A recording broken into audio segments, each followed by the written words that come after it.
Bihari गोपीचर Vallabh Girivardhari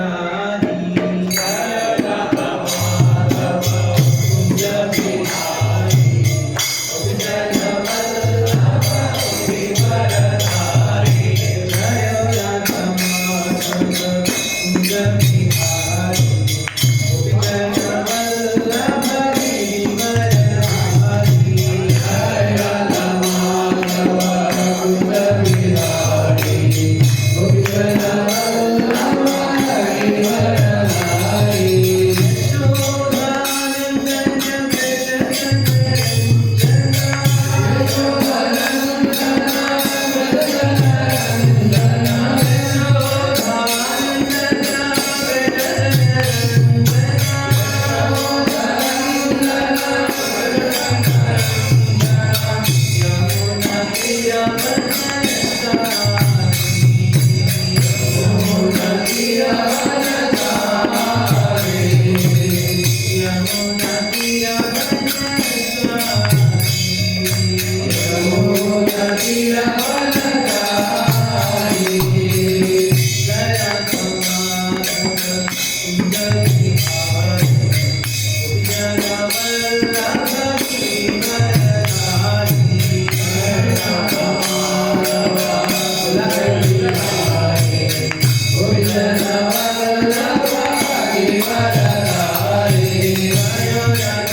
Hare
Hari Hari बोल। ओम नमो भगवते वासुदेवाय।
परमात्मने क्लेशनाशाय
ಇವತ್ತು ನಾವು ಕೆಲವೊಂದು ವಿಚಾರಗಳ ಬಗ್ಗೆ ನಾವು ಚರ್ಚೆ ಮಾಡೋಣ.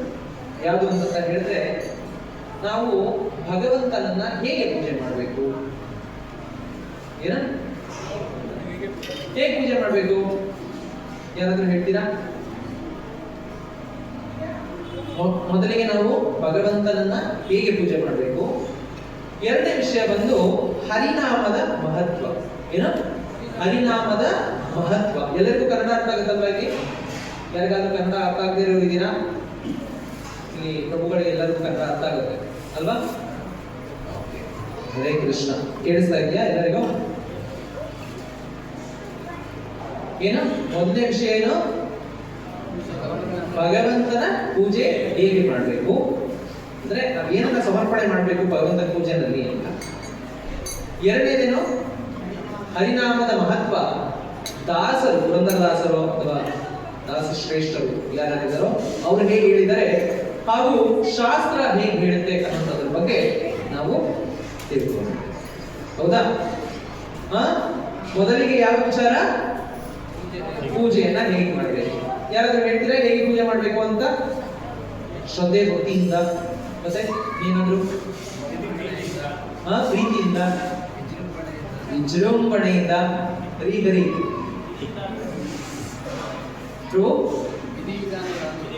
ವಿಧಿವಿಧಾನದಿಂದ. ಓಕೆ, ಹೀಗೆಲ್ಲ ಮಾಡಿದ್ರೆ ಭಗವಂತ ಆಕ್ಸೆಪ್ಟ್ ಮಾಡ್ಕೊಂಡ್ಬಿಡ್ತಾನ? ಮಾಡ್ಕೊತಾನ? ನಿಮ್ಗೆ ಏನ್ ಗೊತ್ತಾಗುತ್ತೆ ಭಗವಂತ ಆಕ್ಸೆಪ್ಟ್ ಮಾಡ್ಕೊಂಡಿದ್ದಾನೆ ಅಂತ ಪೂಜೆ?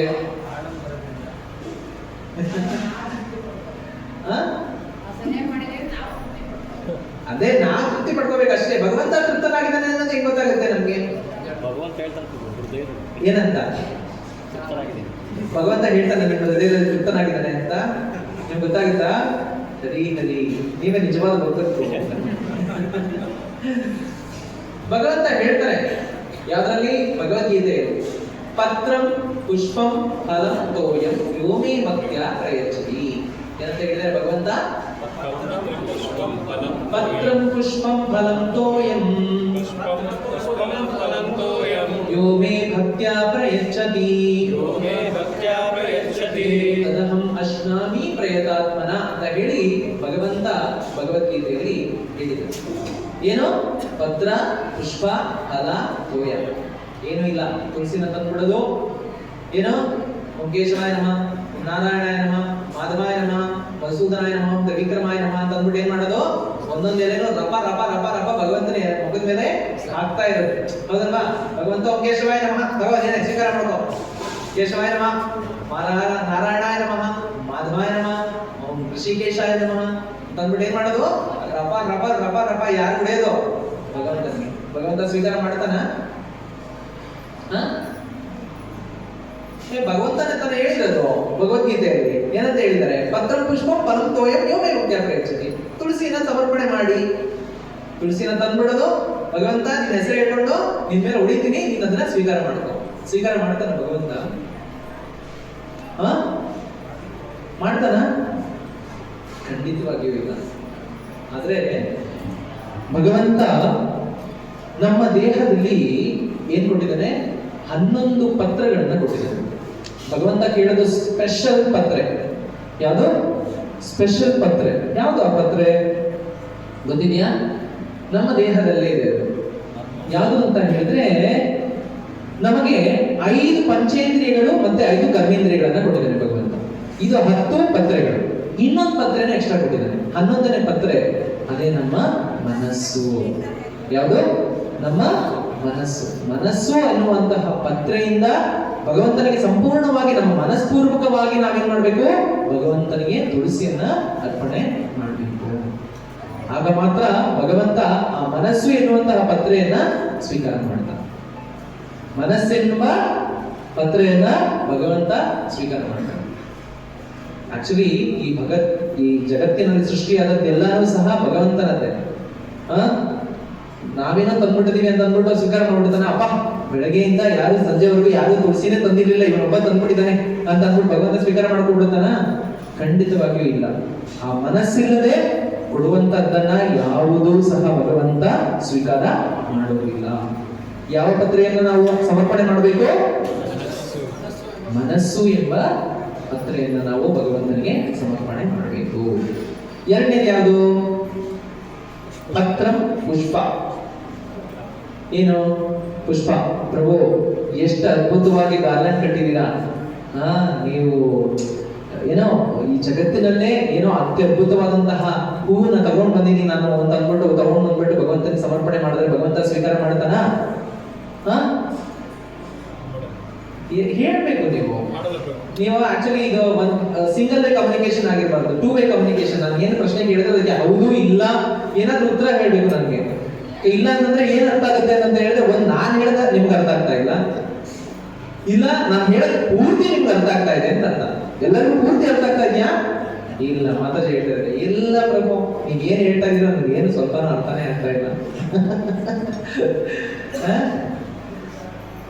ಏನಾದ್ರೂ ಅರ್ಥ ಆಗಿಲ್ಲ ಅಂತಂದ್ರೆ ಮಧ್ಯದಲ್ಲಿ ಸ್ಟಾಪ್ ಮಾಡಿ ನನ್ನ ಕೇಳ್ಬೋದು. ಸೊ ಹಾಗೆ ಮತ್ತೊಬ್ಬರಿಗೆ ಕಾಯ ವಾಚ ಮನಸ್ಸ ಇಂದ್ರಿಯ ಯಾವುದೇ ರೀತಿಯಾಗಿ ನೋವುಂಟು ಮಾಡಬಾರದು ಅನ್ನುವಂತಹ ಥಾಟ್, ಆ ಒಂದು ಭಾವನೆಯಿಂದ ನಾವೇನ್ ಮಾಡಬೇಕು? ಪುಷ್ಪವನ್ನ ಸಮರ್ಪಣೆ ಮಾಡಬೇಕು. ಆಗ ಆ ಪುಷ್ಪವನ್ನ ಭಗವಂತ ಸ್ವೀಕರಣೆ ಮಾಡ್ತಾನೆ. ಪತ್ರೆ ಅರ್ಥ ಆಯ್ತು. ಪತ್ರೆ ಯಾವುದು?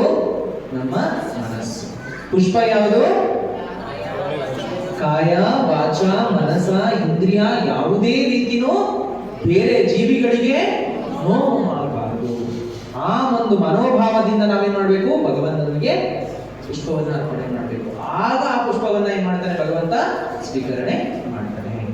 ಎರಡನೇದು ಅರ್ಥ ಆಗಿದೆ ಅಲ್ವಾ? ಪತ್ರ ಪುಷ್ಪ. ಮೂರನೇದು ಫಲ. ಇವತ್ತು ಯಾರ್ಯಾರು ಏನೇನೋ ಫಲ ತಂದಿದ್ದಾರೆ, ಹಣ್ಣು, ಬಾಳೆಹಣ್ಣು, ಸೀಬೆ ಹಣ್ಣು, ಹಲಸಿನ ಹಣ್ಣು ಕೊಟ್ಟರೆ ಸ್ವೀಕಾರ ಮಾಡ್ತಾನೆ ಭಗವಂತ. ಇವತ್ತು ರಸಾಯನ ತುಂಬಾ ಚೆನ್ನಾಗಿ ಮಾಡಿದ್ದಾರೆ ಭಕ್ತರು ಅಂತ ಭಗವಂತ ಸ್ವೀಕಾರ ಮಾಡ್ತಾನ? ಯಾರು ತಂದಿಲ್ಲಪ್ಪ. ಆಪಲ್ ಮಧುಪ್ರಭುಗಳು ಮಾತ್ರನೇ ತಂದಿದ್ದಾರೆ. ಮಧುಪ್ರಭು ಏನ್ ತಂದಿದ್ದಾರೆ? ಆಪಲ್ ತಂದಿದ್ದಾರೆ. ಯಾರು ಇಷ್ಟು ದಿನದಿಂದ ಯಾರು ಆಪಲ್ ತಂದ್ಕೊಟ್ಟಿಲ್ಲ, ಇವ್ನು ಮಾತ್ರ ತಂದ್ಕೊಟ್ಟಿದ್ದಾನೆ ಅಂತ ಅಂದ್ಬಿಟ್ಟು ಭಗವಂತ ಸ್ವೀಕಾರ ಮಾಡೋದಿಲ್ಲ. ಶುಕಮುನಿಗಳು ಸವಿದಂತಹ ಫಲ ಯಾವುದು? ಭಾಗವತ. ಯಾವುದು? ಶುಕಮುನಿಗಳು ಸವಿದಂತಹ ಫಲ ಭಾಗವತ. ಭಾಗವತದ ಯಾವುದಾದ್ರೂ ಒಂದು ಶ್ಲೋಕವನ್ನ ಹೇಳ್ತಾ ನೀವು ಭಗವಂತನಿಗೆ ಹಣ್ಣನ್ನ ಸಮರ್ಪಣೆ ಮಾಡಬೇಕು. ಏನ್ ಮಾಡ್ಬೇಕು? ಹಣ್ಣನ್ನ ಸಮರ್ಪಣೆ ಮಾಡ್ಬೇಕು. ಆಕ್ಚುಲಿ ಹಣ್ಣು ಸಮರ್ಪಣೆ ಮಾಡಿಲ್ಲ ಅಂದ್ರೆ ಪರವಾಗಿಲ್ಲ, ಭಗವಂತ ಪೂಜೆ ಮಾಡ್ಬೇಕಾದ್ರೆ ಆ ಶ್ಲೋಕ ಹೇಳಿದ್ರೆ ಸಾಕು. ಏನ್ ಹೇಳಿದ್ರೆ ಸಾಕು? ಕೃಷ್ಣಾಯ ವಾಸುದೇವಾಯ ಹರೇ ಪರಮಾತ್ಮನೇ ಪ್ರಣತ ಕ್ಲೇಶ ನಾಶಾಯ ಗೋವಿಂದಾಯ ನಮೋ ನಮಃ. ನಮೋ ಬ್ರಹ್ಮಣ್ಯ ದೇವಾಯ ಗೋ ಬ್ರಾಹ್ಮಣ ಹಿತಾಯ ಚ ಜಗದೀತಾಯ ಕೃಷ್ಣಾಯ ಗೋವಿಂದಾಯ ನಮಃ. ಈ ರೀತಿಯ ವಾಸುದೇವ ಯಾವುದಾದರೂ ಒಂದು ಭಾಗವತದ ಶ್ಲೋಕವನ್ನು ನಾವು ಹೇಳಿದ್ರೆ ಸಾಕು, ಭಗವಂತ ಅದನ್ನ ಫಲದ ರೂಪದಲ್ಲಿ ಅವನು ಸ್ವೀಕಾರ ಮಾಡ್ತಾನೆ. ಅರ್ಥ ಆಗಿದೆಯಾ ಎಲ್ಲರಿಗೂ?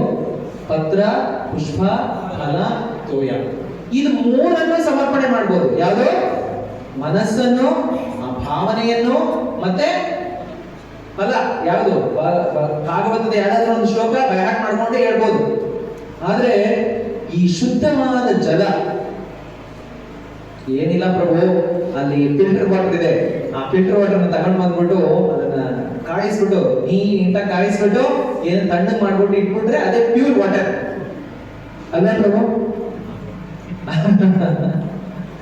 ಅದೇ ಶುದ್ಧವಾದ ಜಲನ? ಇಲ್ವಾ? ಮತ್ತಿನ್ಯಾವುದು ಮತ್ತೆ ಶುದ್ಧ ಜಲ? ನಿಜವಾಗ್ಲು ಭಗವಂತನನ್ನ ನೆನೆಯಬೇಕಾದ್ರೆ ನಿಮ್ಮ ಕಣ್ಣುಗಳಲ್ಲಿ ಬರುವಂತಹ ಒಂದೇ ಒಂದು ಮಣಿ, ಏನು ಆ ಸಾಸಿವೆ ಕಾಳಿನಷ್ಟು ಆ ಮಣಿಯಷ್ಟು ಏನಾದ್ರೂ ಕಣ್ಣಿಗೆ ನಿಮ್ ಕಣ್ಣಲ್ಲಿ ಬಂತು ಅಂತ ಹೇಳಿದ್ರೆ ಅದೇ ನಿಜವಾದ ಒಂದು ಏನು ತೋಯ ನೀವು ಭಗವಂತನಿಗೆ ಸಮರ್ಪಣೆ ಮಾಡ್ತಾ ಇರೋದು. ಯಾರಿಗೆಲ್ಲ ಆ ಒಂದು ಕಣ್ಣಲ್ಲಿ ಭಾವನೆ ಬರುತ್ತೆ ನಿಮಗೆ, ಆ ಭಗವಂತನನ್ನ ನೆನೆಸ್ಕೊಂಡಿದ ತಕ್ಷಣ ಆ ಕಣ್ಣಿನಲ್ಲಿ ಬರುವಂತ ಒಂದೇ ಒಂದು ಹನಿ, ಆ ಹನಿನೇ ಶುದ್ಧವಾದ ಜಲ. ಭಗವಂತನಿಗೆ ಸೇವೆ ಮಾಡ್ಬೇಕಾದ್ರೆ ನಿಮ್ಮ ಮೈನಲ್ಲಿ ಬರುತ್ತಲ್ಲ ಬೆವರು ನೀರು, ಅದೇ ನಿಮ್ಮ ಭಗವಂತನಿಗೆ ಅರ್ಪಣೆ ಮಾಡ್ತಾ ಇರುವಂತಹ ಶುದ್ಧವಾದ ಜಲ. ಅದು ಹೇಗೆ ಪ್ರಭು? ಬೆವರು ನೀರೆಲ್ಲ ಸಮರ್ಪಣೆ ಮಾಡಕ್ಕಾಗತ್ತಾ? ನೀವು ಯಾರಿಗೋಸ್ಕರ ಸೇವೆ ಮಾಡ್ತಾ ಇದ್ದೀರಾ? ನೀವು ಭಗವಂತನಿಗೋಸ್ಕರ ಸೇವೆ ಮಾಡ್ತಾ ಇದ್ದೀರಾ. ಯಾರಿಗೂ ಸಾಧಾರಣವಾಗಿ ನಮಗೆ ಬೆವನೀರು ಬರಲ್ಲ. ಸಾಧಾರಣವಾಗಿ ಬೆವನೀರು ಬರೆಸ್ಬಿಡ್ಬೋದು. ಏನಾದ್ರೂ ಪರಿಶ್ರಮ ಪಟ್ಟು ಕೆಲಸ ಮಾಡೋದ್ರಿಂದ ನಾವೇನ್ ಮಾಡ್ಬಿಡ್ಬೋದು, ಬೆವನೀರು ಬರೆಸ್ಬೋದು. ಆದ್ರೆ ಏನು, ಕಣ್ಣೀರನ್ನ ಬರ್ಸೋದಕ್ಕೆ ಸಾಧ್ಯತೆನೇ ಇಲ್ಲ. ಅದು ಭಾವನಾತ್ಮಕವಾಗಿ ಬರಬೇಕು. ಬರುತ್ತಾ? ಬರಬೇಕು. ಅವಾಗ ಮಾತ್ರನೇ ನಿಮ್ಮ ಹೃದಯದಲ್ಲಿ ಭಗವಂತ ನೆಲೆಗೊಂಡಿದ್ದಾನೆ ಅಂತ ಹೇಳ್ತಾರೆ ಆಚಾರ್ಯರು. ಹಾಗಾಗಿ ನಿಮ್ಗೆಲ್ಲರಿಗೂ ಅರ್ಥ ಆಗಿದೆ. ಪತ್ರ, ಪುಷ್ಪ, ಫಲ, ತೋಯ, ಇದು ಯಾವ ರೀತಿ ನಾವು ಭಗವಂತನಿಗೆ ಅರ್ಪಣೆ ಮಾಡಬೇಕು ಅನ್ನುವಂಥದ್ದು ಆಚಾರ್ಯರು ನಮಗೆ ಕೊಟ್ಟಿರುವಂತಹ ವಿಧಿವಿಧಾನ. ಸುಮ್ಮನೆ ನಾವು ಏನೋ ತಂದ್ವಿ, ಏನೋ ಮಾಡಿದ್ವಿ, ಮನಸ್ಸಿಲ್ಲದೆ ನಾವು ಮಾಡೋದನ್ನ ಯಾವುದನ್ನು ಭಗವಂತ ಕಣ್ಣೆತ್ತಿಯೂ ನೋಡೋದಿಲ್ಲ, ಸ್ವೀಕಾರ ಮಾಡೋದಿಲ್ಲ, ನಾವು ಆ ಕಡೆ ತಿರುಗೋದು ಇಲ್ಲ. ಹಾಗಾಗಿ ನಾವೇನ್ ಮಾಡ್ಬೇಕು, ಮನಸ್ಪೂರ್ವಕವಾಗಿ ಭಕ್ತಿಯುತವಾಗಿ ನಾವೇನ್ ಮಾಡ್ಬೇಕು, ಭಗವಂತನನ್ನ ನಾಮಸ್ಮರಣೆ ಮಾಡಬೇಕು, ಭಗವಂತನ ಸೇವೆಯನ್ನ ನಾವು ಮಾಡಬೇಕು. ಎಲ್ಲರಿಗೂ ಅರ್ಥ ಆಗಿದೆಯಲ್ವಾ ಭಗವಂತನ ಪೂಜೆ ನಾವು ಹೇಗೆ ಮಾಡಬೇಕು ಅಂತ? ಪತ್ರ ಅಂದ್ರೆ ಏನು, ಫಲ ಅಂದ್ರೆ ಏನು, ಏನದು? ಕಾಯ, ವಾಚ, ಮನಸ, ಇಂದ್ರಿಯ ಬೇರೆಯವ್ರಿಗೆ ಯಾವುದೇ ರೀತಿ ತೊಂದರೆ ಆಗಲಿ, ನೋವನ್ನು ಉಂಟು ಮಾಡೋದಾಗ್ಲಿ ನೋವು ಉಂಟು ಮಾಡಬಾರ್ದು ಅನ್ನುವಂತ ಒಂದು ಭಾವನೆ. ಫಲ ಭಾಗವತದ ಶ್ಲೋಕ. ಎಷ್ಟು ಸಾವಿರ ಶ್ಲೋಕಗಳಿದೆ ಪ್ರಭು, ನಾನು ಹೆಂಗೆ ನೆನ್ಪಿಟ್ಕೊಳ್ಳೋದು? ಯಾವ್ದಾದ್ರು ಒಂದು ಶ್ಲೋಕ ನೆನ್ಪಿಟ್ಕೊಳ್ಳಿ ಸಾಕು. ಅದನ್ನ ಹೇಳ್ತಾ ನೀವು ಭಗವಂತನಿಗೆ ಹಣ್ಣನ್ನ ಸಮರ್ಪಣೆ ಮಾಡಿದ್ರೆ ಅವನು ಸ್ವೀಕಾರ ಮಾಡ್ತಾನೆ. ನಾಲ್ಕನೇದೇನು? ತೋಯ, ಕಣ್ಣೀರು. ಕಣ್ಣೀರನ್ನ ನಾವು ಸಮರ್ಪಣೆ ಮಾಡಿದ್ರೆ ಭಗವಂತ ಸ್ವೀಕಾರ ಮಾಡ್ತಾನೆ. ಹೀಗೆ ನಮ್ಮ ಗುರುವಾಯೂರಿನಲ್ಲಿ ಪೂಂತಾನಂ ಅಂತ ಒಬ್ಬರು ಕವಿ ಇದ್ರು. ಯಾರು? ಪೂಂತಾನಂ ಅಂತ. ಅವರು ಮಹಾನ್ ಭಕ್ತರು. ಅವರೊಟ್ಟಿಗೆ ನಮ್ಮ ನಂದಗೋಪಾಲ್ ತರ ಕೃಷ್ಣ ಏನ್ ಮಾಡ್ತಾ ಇದ್ದ, ಅವರ ರೂಪದಲ್ಲಿ, ಅಂದ್ರೆ ಆ ವಯಸ್ಸಿನ ಒಂದು ಹುಡುಗನ್ ತರ ಏನ್ ಮಾಡಿದ್ರು, ಕೃಷ್ಣ ಪ್ರತಿ ದಿನ ಬಂದ ಅವ್ರ ಜೊತೆ ಆಟ ಆಡೋದು, ಅವ್ರ ಜೊತೆ ಏನು ನೈವೇದ್ಯ ಸ್ವೀಕಾರ ಮಾಡೋದು ಎಲ್ಲ ಅವ್ರ ಜೊತೆ ಮಾಡ್ತಾ ಇದ್ದಾರೆ. ಹೀಗಿರ್ಬೇಕಾದ್ರೆ ಅವ್ರಿಗೆ ಒಂದು ಡೌಟ್, ಭಗವಂತ ನಿನ್ಗೆ ಇಷ್ಟವಾದ ನೈವೇದ್ಯ ಯಾವುದು ಅಂತ ಕೇಳ್ತಾರೆ ಅಂತ. ಆಗ ಭಗವಂತ ಇಟ್ಬಿಟ್ಟು ಹೇಳ್ತಾನೆ, ನನಗೆ ಬೆಳಗ್ಗೆ ಕೊಡ್ತಾರಲ್ಲ ಸ್ವೀಟ್ ರೈಸ್, ಅದಂದ್ರೆ ತುಂಬಾ ಇಷ್ಟ ಅಂತ ಹೇಳಿ. ಆಗ ಅವ್ರು ಹೇಳ್ತಾರೆ, ಭಗವಂತ ನನ್ಗೆ ಅದು ಕೊಡಕ್ ಆಗಲ್ಲ ಅಂತ ಹೇಳಿದ್ರೆ ಏನ್ ಮಾಡೋದು ಅಂತ. ಆಗ ಹೇಳ್ತಾರೆ, ಪತ್ರಂ ಪುಷ್ಪಂ ಫಲಂ ತೋಯಂ ಯೋಮೇ ಭಕ್ತಿ ಹತ್ರ ಹೆಚ್ಚುತ್ತೆ. ಏನು, ಒಂದು ತುಳಸಿ ದಳ, ಒಂದು ಹಣ್ಣು, ಒಂದು ಹೂ, ಒಂದು ಶುದ್ಧವಾದ ಜಲ ಇಟ್ಟರು ನಾನು ಸ್ವೀಕಾರ ಮಾಡ್ತೀನಿ ಅಂತ. ಅದೂ ನಾನು ಕೊಡಕ್ಕಾಗಿಲ್ಲ ಅಂದ್ರೆ ಏನ್ ಮಾಡ್ಲಿ ಭಗವಂತ? ಕಣ್ಣಲ್ಲಿ ನೀರು ಬರ್ತಾ ಹೇಳ್ತಾರೆ, ನನ್ಗೆ ಇದನ್ನೆಲ್ಲ ಕೊಡಕ್ಕಾಗ್ಲಿಲ್ಲ ಅಂದ್ರೆ ಏನ್ ಮಾಡೋದು? ಆಗ ಹೇಳ್ತಾರೆ, ನಿನ್ನ ಭಕ್ತಿಯುತವಾದಂತಹ ಈ ಬಿಸಿಯಾದ ಕಣ್ಣಿನ ನೀರಿನ ಹನಿಗಳಿದೆಯಲ್ವಾ, ಅಷ್ಟೇ ಸಾಕು ನನಗೆ. ಬೇರೆ ಯಾವ ದೇವತೆಗಳೆಲ್ಲ ತೃಪ್ತರಾಗ್ತಾರೆ ಈ ರೀತಿ? ಗಣೇಶನ ಹತ್ರ ಹೋದ್ರೆ ಸರಿಯಾದ ರೀತಿ ಭೋಗ ಕೊಡ್ಬೇಕು, ಇಲ್ಲ ಅಂತಂದ್ರೆ ಗಣೇಶ ಕೋಪಿಸ್ಕೋತಾರೆ. ಅವರು ಮೂಲಾಧಾರದಲ್ಲಿ ಇರ್ತಾರೆ. ವಿಶ್ವಂಬರ ಅಂತ ಅವ್ರಿಗೆ ಹೆಸರು. ಏನ್ ಹೆಸರು ಅವ್ರಿಗೆ? ವಿಶ್ವಂಬರ ಅಂತ. ಈ ಬ್ರಹ್ಮಾಂಡ ಸೃಷ್ಟಿ ಆಗೋದಕ್ಕಿಂತ ಮುಂಚೆನೂ ಸಹ ಅವರು ಇದ್ರು. ಅದಕ್ಕೆ ಆಕಾಶಕ್ಕೆ ಅಭಿಮಾನಿ ದೇವತೆ ಗಣೇಶ. ಹಾಗಾಗಿ ಅವರಿಗೆ ಏನಂತ ಹೆಸರು? ವಿಶ್ವಂಬರ ಅಂತ. ನೋಡಿದಿರಾ ವಿಶ್ವರೂಪದಲ್ಲಿ? ನೋಡಿದ್ದೀರ ತಾನೆ ವಿಶ್ವರೂಪದಲ್ಲಿ ಗಣೇಶನ ಒಂದು ರೂಪನೂ ಇರುತ್ತೆ, ಹೌದಲ್ವಾ? ಸೊ ಹಾಗಾಗಿ ಗಣೇಶನ ಹತ್ರ ಹೋದ್ರೆ ಏನ್ ಮಾಡ್ಬೇಕು? ನೈವೇದ್ಯವನ್ನ ಕೊಡಬೇಕು. ಇನ್ನು ಶಿವನ ಹತ್ರ ಹೋದ್ರೆ ಕ್ಷೀರಾಭಿಷೇಕನೇ ಮಾಡುವಂತ ಹೇಳ್ತಾರೆ ಭಗವಂತ. ಏನು? ಶಿವ ಕ್ಷೀರಾಭಿಷೇಕ ಮಾಡಿ ಅಂತ ಹೇಳ್ತಾರೆ. ಇನ್ನು ಒಬ್ಬೊಬ್ರು ದೇವತೆಗಳ ಹತ್ರ ಹೋದ್ರೆ ಒಂದೊಂದು ಕಂಡೀಷನ್. ಆದ್ರೆ ನಮ್ಮ ಭಗವಂತನ ಹತ್ರ ನೀವು ಭಕ್ತಿಯುತವಾಗಿ ಒಂದು ಹನಿ ಕಣ್ಣೀರನ್ನ ಕೊಟ್ಟರೂ ಸಹ ಭಗವಂತ ತೃಪ್ತನಾಗ್ತಾನೆ. ಹಾಗಾಗಿ ಪತ್ರಂ ಪುಷ್ಪಂ ಫಲಂ ತೋಯಂ ಯೋಮೇ ಭಕ್ತಿಯ ಪ್ರಯಚ್ಛತಿ ಅಂತ ಹೇಳಿ ಭಗವಂತ ಭಗವದ್ಗೀತೆಯಲ್ಲಿ ಹೇಳಿದ್ದಾರೆ. ಅದರ ತತ್ವ ಏನು ಅನ್ನೋದ್ರ ಬಗ್ಗೆ ನಾವು ಸರಿಯಾದ ರೀತಿಯಲ್ಲಿ ಅರ್ಥ ಮಾಡಿಕೊಳ್ಳಬೇಕು. ಮೊದಲನೇ ವಿಷಯ ಅರ್ಥ ಆಗಿದೆ ನಿಮಗೆ. ಎರಡನೇ ವಿಷಯ ಏನು? ನಾಮದ ಮಹತ್ವ ಏನು ಅಂತ ಹೇಳಿದ್ರೆ, ಹರಿನಾಮ ಸಾಧಾರಣವಾದದ್ದಲ್ಲ.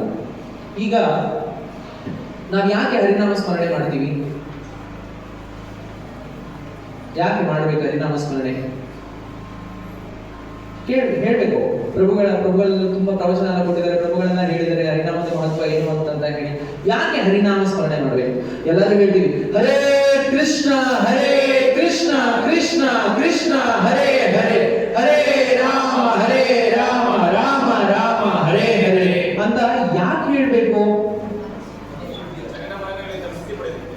ಜನನ ಮರಣಗಳಿಂದ ಮುಕ್ತಿ ಪಡೆಯೋದಕ್ಕೆ, ನಮ್ಮ ಮನಸ್ಸನ್ನ ಶುದ್ಧಿ ಮಾಡ್ಕೊಳ್ಳೋದಕ್ಕೆ.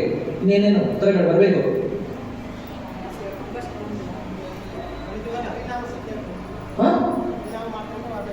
ಅದೇ ಯಾಕೆ ಯಾಕೆ ವೈಕುಂಠಕ್ಕೆ ಹೋಗಕ್ಕೆ. Very good. ಅಷ್ಟೇನಾ? ಶರಣಾಗತಿಗೋಸ್ಕರ. ಅಷ್ಟೇನಾ? ಆಕ್ಚುಲಿ ಫಸ್ಟ್ ಆಫ್ ಆಲ್ ನಾವು ಶುದ್ಧವಾಗಿದ್ದೀವಾ ಅದು ನಾವು ಯೋಚನೆ ಮಾಡ್ಬೇಕು. ನಾವು ಪರಿಪೂರ್ಣರಾಗಿದ್ದೀವಾ ಅಂತ ಅನ್ಕೋಬೇಕು. ನಮ್ಗೆ ಈಗ ನೋಡಿ, ಒಂದು ಮರದಲ್ಲಿ 1000 ಪಕ್ಷಿ ಕೂತಿರುತ್ತೆ.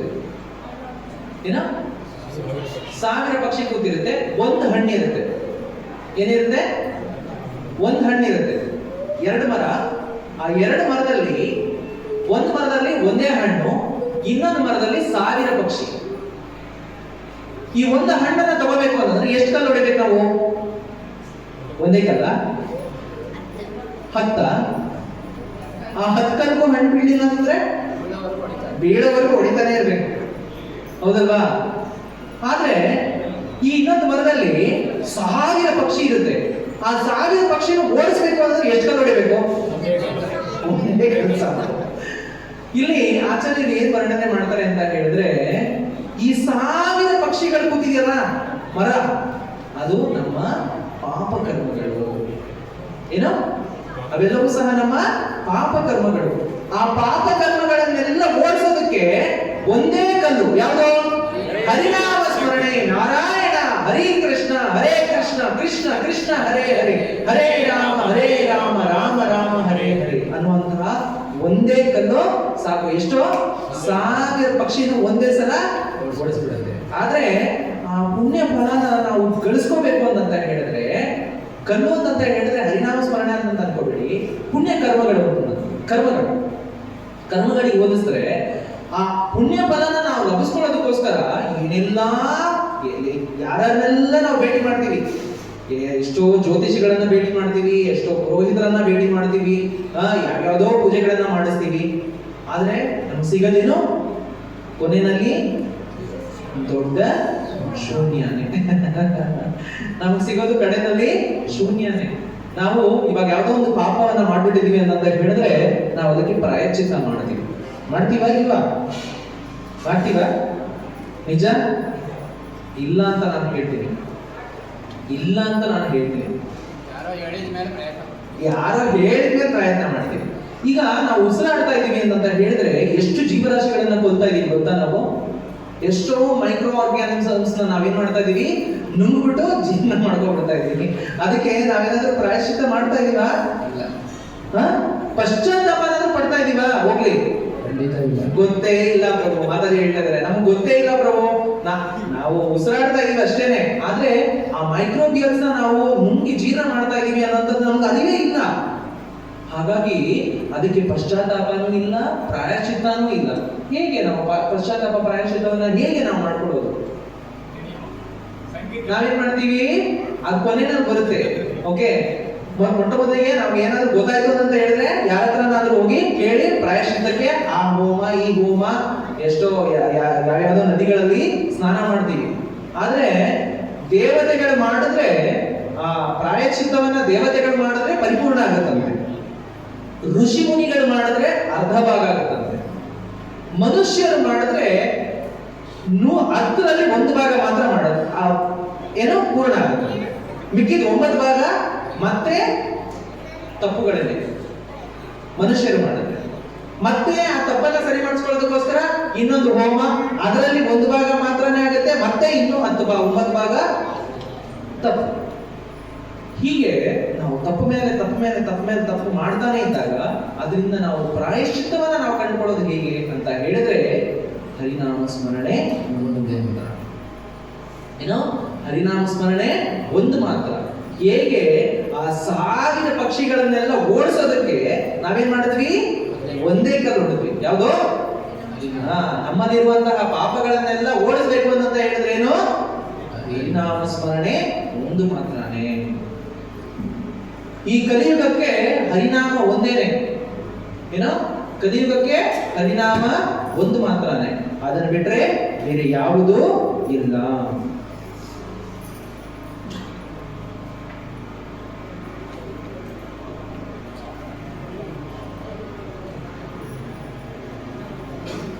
ಇಲ್ಲಿ ತುಂಬಾ ಅದ್ಭುತವಾಗಿ ಹೇಳ್ತಾರೆ ಪುರಂದರದಾಸರು. ಕೋಟಿ ಕೋಟಿ ಜನ್ಮಕ್ಕೆ ನಿನ್ನ ನಾಮ ಒಂದೇ ಸಾಕು, ದಾಟಿಸುವುದು ಭವಸಾಗರವ.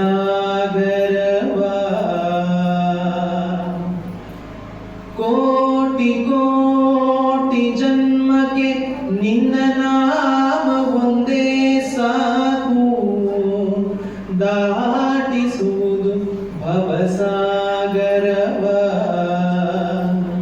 ಭೂತಕತನದಲ್ಲಿ ಹರಿದಾಸನಾದರೆ ತೋಟವಿಲ್ಲದೆ ಮೀಟಿ ಎತ್ತಿದಂತೆ, ನೀಟಾಗದು ಕಾಣೋ ಎಂದಿಗೂ ಯಮಭಟರ ಕಾಟ ತಪ್ಪದು, ಕಾಶಿಯಲ್ಲಿದ್ದರು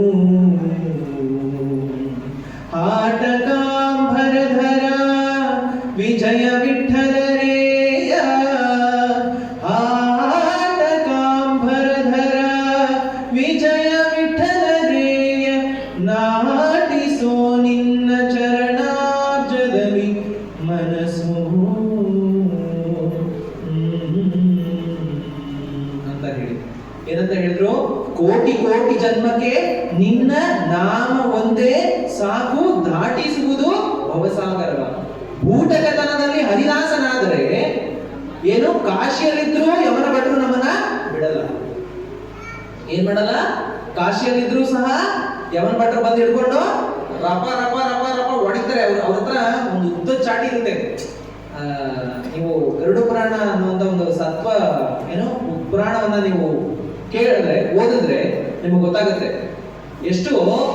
84 ಲಕ್ಷ ನರಕಗಳಿದೆಯಂತೆ. ಎಷ್ಟು? ಯಾವಾಗ ಪರೀಕ್ಷಿತ್ ಮಹಾರಾಜ ಶುಭಮುನಿಗಳ ಹತ್ರ ಭಾಗವತ ಸಪ್ತಾಹ ಕೇಳ್ತಾ ಇದ್ರು, ಅವಾಗ ಒಂದು ಡೌಟ್ ಬಂತಂತೆ ಅವರಿಗೆ. ಈ ಮನುಷ್ಯ ಜನ್ಮ ಅಂದ್ರೆ ಮನುಷ್ಯ ಜನ್ಮ ಪಡ್ಕೊಂಡಿದೀವಿ ಅಂತಂದ್ಮೇಲೆ, ಅಂದ್ರೆ ತಪ್ಪು ಮಾಡಿದ್ರೆ ಪ್ರಾಯಶ್ಚಿತ್ತ ಮಾಡ್ಕೋಬೇಕು, ಪ್ರಾಯಶ್ಚಿತ್ತ ಮಾಡ್ಕೊಂಡಿಲ್ಲ ಅಂತಂದ್ರೆ ನರಕ ಯಾತನೆ ಹೊಂದ್ಬೇಕು. ಯಾಕೆಂದ್ರೆ ಅವ್ರ ಮನ್ಸಲ್ಲಿ ಇತ್ತು ಏನಂತ ಹೇಳಿ, ಏನೋ ಋಷಿಮುನಿಗಳ ಕತ್ತಿನಲ್ಲಿ ಏನ್ ಮಾಡ್ಬಿಟ್ಟಿದ್ರು ಅವರು? ಸರ್ಪ ಸುತ್ತು ಬಿಟ್ಟಿದ್ರು. ಆ ಭಯ ಇತ್ತು ಅವ್ರಿಗೆ. ಏನಂತಂದ್ರು, ಯಾವ್ದಾದ್ರು ಒಂದು ತಪ್ಪು ಮಾಡಿದ್ರೆ, ಯಾವ್ದಾದ್ರು ಒಂದು ಪಾಪಕರ್ಮನ ಮಾಡಿದ್ರೆ ಅದರಿಂದ ಮೋಕ್ಷ ಹೊಂದಬೇಕು ಅಂತ ಹೇಳಿದ್ರೆ ಯಾವ ಕಾರ್ಯ ಮಾಡ್ಬೇಕು ಅಂತ ಅಂದ್ಬಿಟ್ಟು ಪರೀಕ್ಷಿತ್ ಮಹಾರಾಜರು ಯಾರನ್ನ ಕೇಳ್ತಾರೆ? ಶುಭಮುನಿಗಳನ್ನ ಕೇಳ್ತಾರೆ. ಶುಭಮುನಿಗಳು ಹೇಳ್ತಾರೆ, ನೋಡಪ್ಪ 84 ಲಕ್ಷ ಎಷ್ಟು? 84 ಜೀವರಾಶಿಗಳೆಷ್ಟು ಅದೇ ಅಷ್ಟೇ ನರಕಗಳು ಸಹ 84 ಲಕ್ಷ. ಆ 84 ಲಕ್ಷ ಹೆಸರು ಹೇಳೋದಕ್ಕೇನೆ ಇನ್ನೊಂದು ಸಪ್ತಾಹ ಮಾಡ್ಬೇಕಾಗುತ್ತೆ. ಅದಕ್ಕೆ ಏನ್ ಮಾಡು, ನಾನು 21 ನರಕಗಳು ಮಾತ್ರ ತುಂಬಾ ಪ್ರಾಮುಖ್ಯವಾದ ನರಕಗಳಿದೆ. ಅದರಲ್ಲೂ ರವರವ ನರಕ ಅಂತ ಹೇಳ್ತಾರೆ. ಏನು ಅಂತ ಹೇಳಿದ್ರೆ, ಅದನ್ನ ಯಮಧರ್ಮ ಸ್ಪೆಷಲ್ ಆಗಿ ಒಬ್ಬರಿಗೆ, ಒಂದು ಹೆಂಗಸರಿಗೆ ಅಂತ ಒಬ್ಬರು ಹೆಂಗಸರಿದ್ರು. ಅವರು ಎಲ್ಲಾ ವಿಷಯದಲ್ಲೂ ಸತ್ವವಾಗಿ ನಡ್ಕೋತಾ ಇದ್ರು. ಆದ್ರೆ ಒಂದೇ ಒಂದು ವಿಷಯ ಮಾತ್ರ ಅವರಲ್ಲಿ ತೊಂಕಿತ್ತವರಲ್ಲ. ಏನು ಅಂತ ಹೇಳಿದ್ರೆ, ಅವ್ರಿಗೆ ಜಲಸ್ ಜಾಸ್ತಿ. ಜಲಸ್ ಅಂದ್ರೆ ಏನಂತಾರೆ? ಅಸೂಯೆ. ಅಸೂಯೆ ಪಡ್ತಾ ಇದ್ರು. ಹೊರನೋಟಕ್ಕೆ ಮಾತ್ರ ತುಂಬಾ ಚೆನ್ನಾಗಿ ಎಲ್ಲರ ಹತ್ರ ತುಂಬಾ ಚೆನ್ನಾಗಿ ವರ್ತನೆ ಮಾಡ್ತಾ ಇದ್ರು. ಆದ್ರೆ ಮನಸ್ಸೊಳಗಡೆ ಮಾತ್ರ ಅಸೂಯೆ ತುಂಬಿಕೊಂಡಿತ್ತು. ಈ ಅಸೂಯೆನ ತುಂಬಿಕೊಂಡಿರುವಂತ ಹೆಂಗಸಿಗೆ ಏನ್ ಮಾಡ್ಬೇಕು ಅಂತ ಅಂದ್ಬಿಟ್ಟು ಯಮಧರ್ಮನ ಹತ್ರ ಹೋಗಿ ಚರ್ಚೆ ಮಾಡಿದಾಗ, ಆ ಹೆಂಗಸಿಗೆ ಏನು ಆ ಅಸೂಯೆ ಇರುವಂತಹ ಜೀವಿಗೆ ಸಪರೇಟ್ ಆಗಿ ಒಂದು ನರಕವನ್ನ ಸೃಷ್ಟಿ ಮಾಡಿದ್ರಂತೆ. ಅದೇ ರೌರವ ನರಕ ಅಂತ. ಇದು ಗರುಡ ಪುರಾಣದಲ್ಲಿದೆ, ಓದಿದ್ರೆ ಗೊತ್ತಾಗುತ್ತೆ. ಈ ತರ ಗರುಡ ಪುರಾಣದಲ್ಲಿ 84 ಲಕ್ಷದಲ್ಲಿ ಇರುವಂತಹ ನರಕಗಳ ಒಂದು ಪರಿಚಯನ ಮಾಡಿಕೊಟ್ಟಿದ್ದಾರೆ. ಇಲ್ಲಿ ಪರೀಕ್ಷಿತ್ ಮಹಾರಾಜರು ಸಹ ಅದೇ ತರ ಕೇಳ್ತಾ ಇದ್ರು, ನಾನು ಇದರ ಕತ್ತಿಗೆ ಏನೋ ಋಷಿ ಮುನಿಗಳ ಕತ್ತಿಗೆ ನಾನು ಸರ್ಪ ಸುತ್ಬಿಟ್ಟಿದ್ದೀನಲ್ಲ, ಆ ತಪ್ಪಿಗೆ ಯಾವ ನರಕದಲ್ಲಿ ನಾನು ಕೊಳಿತೀನಿ ಅಂತ ಹೇಳಿ. ಆದ್ರೆ ಅದನ್ನ ಡೈರೆಕ್ಟ್ ಆಗಿ ಕೇಳೋದ್ರ ಬದಲು ಏನ್ ಮಾಡಿದ್ರು ಅವರು, ಒಂದು ತಪ್ಪನ್ನ ಮಾಡಿದ್ರೆ ಅದನ್ನ ಪ್ರಾಯಶ್ಚಿತ್ತ ಹೇಗ್ ಮಾಡ್ಕೊಳ್ಳೋದು ಅಂತ ಅವರು ಕೇಳಿದ್ರು. ಆಗ ಇಷ್ಟೆಲ್ಲ ಅವರು ಸಪ್ತಾಹ ಎಲ್ಲ ಮುಗಿಸ್ಕೊಂಡಿದ್ರು. ಆಗ ಅವರು ಭಗವತ್ ಚಿಂತನೆಯಲ್ಲಿದ್ರು. ಭಗವತ್ ಚಿಂತನೆಯಿಂದ ಏನು ಯಾವ ಒಂದು ಸರ್ಪದಿಂದ ಅವ್ರಿಗೆ ಮೋಕ್ಷ ಆಗುತ್ತೆ, ತಕ್ಷಕ. ಆ ತಕ್ಷಕನನ್ನ ಕೊಲ್ಲೋದಕ್ಕೂ ಸಹ ಅವರ ಏನೋ ಪರೀಕ್ಷಿತರ ಮಗ ಜನ್ಮೇಜಯ ಸರ್ಪಯಾಗವನ್ನ ಮಾಡ್ತಾರೆ. ಕೇಳಿದ್ದೀರಾ? ಸರ್ಪಯಾಗವನ್ನ ಮಾಡ್ತಾರೆ. ಆ ಸರ್ಪಯಾಗ ಪೂರ್ಣ ಆಗುತ್ತಾ? ಪೂರ್ಣ ಆಗೋದಿಲ್ಲ. ಆ ಸರ್ಪಯಾಗ ಮಧ್ಯದಲ್ಲಿ ನಿಲ್ಲುತ್ತೆ ಅಂತ ಅಂದ್ಬಿಟ್ಟು ಆ ಯಾಗಶಾಲೆಯನ್ನ ಕಟ್ಟಬೇಕಾದ್ರೆ ಆ ವಾಸ್ತುಶಿಲ್ಪಿನೇ ಹೇಳ್ಬಿಡ್ತಾನಂತೆ, ಏನಂತ ಹೇಳಿ, ಈ ಸರ್ಪಯಾಗ ನಡೆಯೋದಿಲ್ಲ, ಸಂಪೂರ್ಣ ಆಗೋದಿಲ್ಲ, ಇದು ಮಧ್ಯದಲ್ಲೇ ನಿಂತೋಗ್ಬಿಡುತ್ತೆ ಅಂತ ಹೇಳಿ. ಅದು ತುಂಬಾ ದೊಡ್ಡ ಕಥೆ ಅದು. ಯಾಕೆ ಅವ್ರಿಗೆಲ್ಲ ಆ ಸರ್ಪಗಳಿಗೆಲ್ಲ ಯಾಕೆ ಆ ಸಾವು ಬರುತ್ತೆ? ಯಾರಾದ್ರೂ ಹೇಳ್ತೀರಾ? ಅವ್ರ ತಾಯಿನೇ ಶಾಪ ಕೊಟ್ಟಿರ್ತಾರೆ. ಏನ? ಅವ್ರ ತಾಯಿನೇ ಅವ್ರಿಗೆ ಶಾಪ ಕೊಟ್ಟಿರ್ತಾರೆ. ಅದು ದೊಡ್ಡ ಕತೆ. ಆ ಕಡೆ ಹೋಗೋದು ಬೇಡ ನಾವು. ಇಲ್ಲೇ ನಾವು ಭಗವಂತನ ನಾಮಸ್ಮರಣೆ ಬಗ್ಗೆನೇ ನಾವು ಹೆಚ್ಚು ಒತ್ಕೊಳ್ಳೋಣ. ಸೊ ಜನ್ಮೇಜಯ ಬರೋದಕ್ಕಿಂತ ಮುಂಚೆನೆ ಏನು, ಆ ಪರೀಕ್ಷಿತ್ ಮಹಾರಾಜರು ಆ ನರಕದ ಬಗ್ಗೆ ಹೇಳ್ತಾ ಇದ್ರು. ಆಗ್ಲೂ ಸಹ ಏನು ಶುಕಮುನಿಗಳು ಹೇಳಿದ್ದೇನು, ಹರಿನಾಮ ಒಂದೇನೆ ನಮ್ಮನ್ನ ರಕ್ಷಣೆ ಮಾಡೋದಕ್ಕೆ ಸಾಧ್ಯ. ಹರಿನಾಮ ಒಂದು ಬಿಟ್ಟು ನಮ್ಮನ್ನ ಯಾರು ಸಹ ರಕ್ಷಣೆ ಮಾಡೋದಕ್ಕೆ ಸಾಧ್ಯತೆ ಇಲ್ಲ. ಒಮ್ಮೆ ಏನಾಗುತ್ತೆ ಅಂತ ಹೇಳಿದ್ರೆ, ಇಂದ್ರನ ಏನೋ ಅರ್ಚಕರು ಯಾರು? ಬೃಹಸ್ಪತಿ ಆಚಾರ್ಯರು ಬರ್ತಾ ಇದ್ದಾರೆ ಗುರುಗಳು. ಅವ್ರಿಗೆ ಅವ್ರ ಆಸ್ಥಾನದಲ್ಲಿ ಕೂತಿದ್ದಾರೆ. ಬೃಹಸ್ಪತಿ ಆಚಾರ್ಯರು ಬಾಗಿಲಿನಿಂದ ಬರ್ತಾ ಇರ್ಬೇಕಾದ್ರೆ ಈಗ ಯಾರೋ ಒಬ್ರು ಬಂದ್ರು ಅಂತ ಹೇಳಿದ್ರೆ ಅವ್ರನ್ನ ನಾವು ಹೇಗೆ ಸ್ವಾಗತಿಸ್ತೀವಿ? ಎದ್ದು ನಿಂತ್ಕೋತೀವಿ, ಕಣ್ಣಲ್ಲಿ ಕಣ್ಣಿಟ್ಟು ಮಾತಾಡ್ತೀವಿ, ಮನಸ್ಸಿನಿಂದ ಮಾತಾಡ್ತೀವಿ, ಹೌದಲ್ವಾ? ಹೇಗಿದ್ದೀರಾ, ಚೆನ್ನಾಗಿದ್ದೀರಾ, ವಾಸುದೇವ, ಈ ರೀತಿ ಅವರನ್ನ ನಾವು ಸ್ವಾಗತಿಸ್ಕೊಳ್ತೀವಿ, ಹೌದಲ್ವಾ? ಆದ್ರೆ ಇಂದ್ರ ಏನ್ ಮಾಡ್ಬಿಟ್ಟ, ಎದೊಳ್ಳೆ ಇಲ್ಲ, ಆಸನ ಬಿಡ್ಲೇ ಇಲ್ಲ. ಅವರು ಅರ್ಧದಲ್ಲಿ ಬಂದ್ಬಿಟ್ಟು ಅವ್ರ ಮನ್ಸಿಗೆ ಅನ್ನಿಸ್ತು, ಓ ಇವ್ನು ಯಾಕೋ ತಿರಸ್ಕಾರ ಮಾಡ್ತಾವನೆ ಅಂತ ಅಂದ್ಬಿಟ್ಟು ಏನ್ ಮಾಡ್ಬಿಟ್ರು, ಅರ್ಧದಲ್ಲಿ ಹಂಗೆ ಹಿಂದೆ ಹೊಟ್ಟೋಗ್ಬಿಟ್ರು. ಇವನ್ಗೆ ಭಯ ಶುರುವಾಗೋಯ್ತು. ಅಯ್ಯೋ ಬೃಹಸ್ಪತಿ ಆಚಾರ್ಯರು ಬಂದಿದ ತಕ್ಷಣ ಅವ್ರು ಏನು ಬಂದ್ರು ಅಂತಾನೆ ಗೊತ್ತಿದ್ದಂಗೆ ಹಂಗೆ ಹೊಟ್ಟೋಗ್ಬಿಟ್ಟವ್ರಲ್ಲ ಅಂತ ಅಂದ್ಬಿಟ್ಟು ಹೋಗಿ ಹುಡುಕ್ತಾನೆ, ಅವ್ನ ಕಣ್ಣಿಗೆ ಸಿಗ್ತಾ ಇಲ್ಲ. ಇದನ್ನೇ ಹೇಳ್ತಾರೆ ಗುರು ಅಸ್ತಂಗತ ಆಗೋದು ಅಂತ ಹೇಳಿ. ಗುರು ಅಸ್ತಂಗತ ಆದ್ರು ಅಂತ ಹೇಳಿದ್ರೆ ನಮ್ಗೆಲ್ಲ ಹೋಯ್ತು ಅಂತಾನೆ ಅರ್ಥ. ಗುರುಗಳ ಕರುಣೆ ಇಲ್ಲ ಅಂತಂದ್ರೆ ನಮ್ಮ ಜೀವನದಲ್ಲಿ ಏನೂ ಇರಲ್ಲ. ಹಾಗಾಗಿ ಗುರುವಿನ ಪ್ರಾಮುಖ್ಯತೆ ನಮ್ಮಲ್ಲಿ ತುಂಬಾ ಮುಖ್ಯ. ಇದು ಇಂದ್ರನ ಲೋಕದಿಂದಾನೂ ಸಹ ನಡ್ಕೊಂಡು ಬಂದಿದೆ. ಬೃಹಸ್ಪತಿ ಆಚಾರ್ಯರು ಹೊರಟೋಗ್ಬಿಟ್ರು. ಈ ವಿಷಯ ಹೆಂಗೋ ಅಸುರರು ಗೊತ್ತಾಯ್ತು. ಅಸುರರು ಏನ್ ಮಾಡಿದ್ರು, ಇಂದ್ರನ ಮೇಲೆ ಹೋರಾಟ ಮಾಡಿದ್ರು. ಇಂದ್ರ ಸೋತ ಇಂದ್ರ ಏನ್ ಮಾಡ್ತಾರೆ, ಬ್ರಹ್ಮನ ಹತ್ರ ಹೋಗ್ತಾರೆ. ಈ ತರ ಗುರುಗಳಿಲ್ಲದೆ ಇರೋ ಕಾರಣ ಅಸುರರು ತಮ್ಮ ಅಟ್ಟಹಾಸನ ಸ್ಟಾರ್ಟ್ ಮಾಡ್ಬಿಟ್ಟಿದ್ದಾರೆ. ಇದನ್ನ ಹೇಗಾದ್ರೂ ತಡೆ ಮಾಡಬೇಕು ಅಂತ ಹೇಳಿ ಇಂದ್ರ ಇಲ್ಲಿ ಬ್ರಹ್ಮನ ಹತ್ರ ಹೋದ್ರು.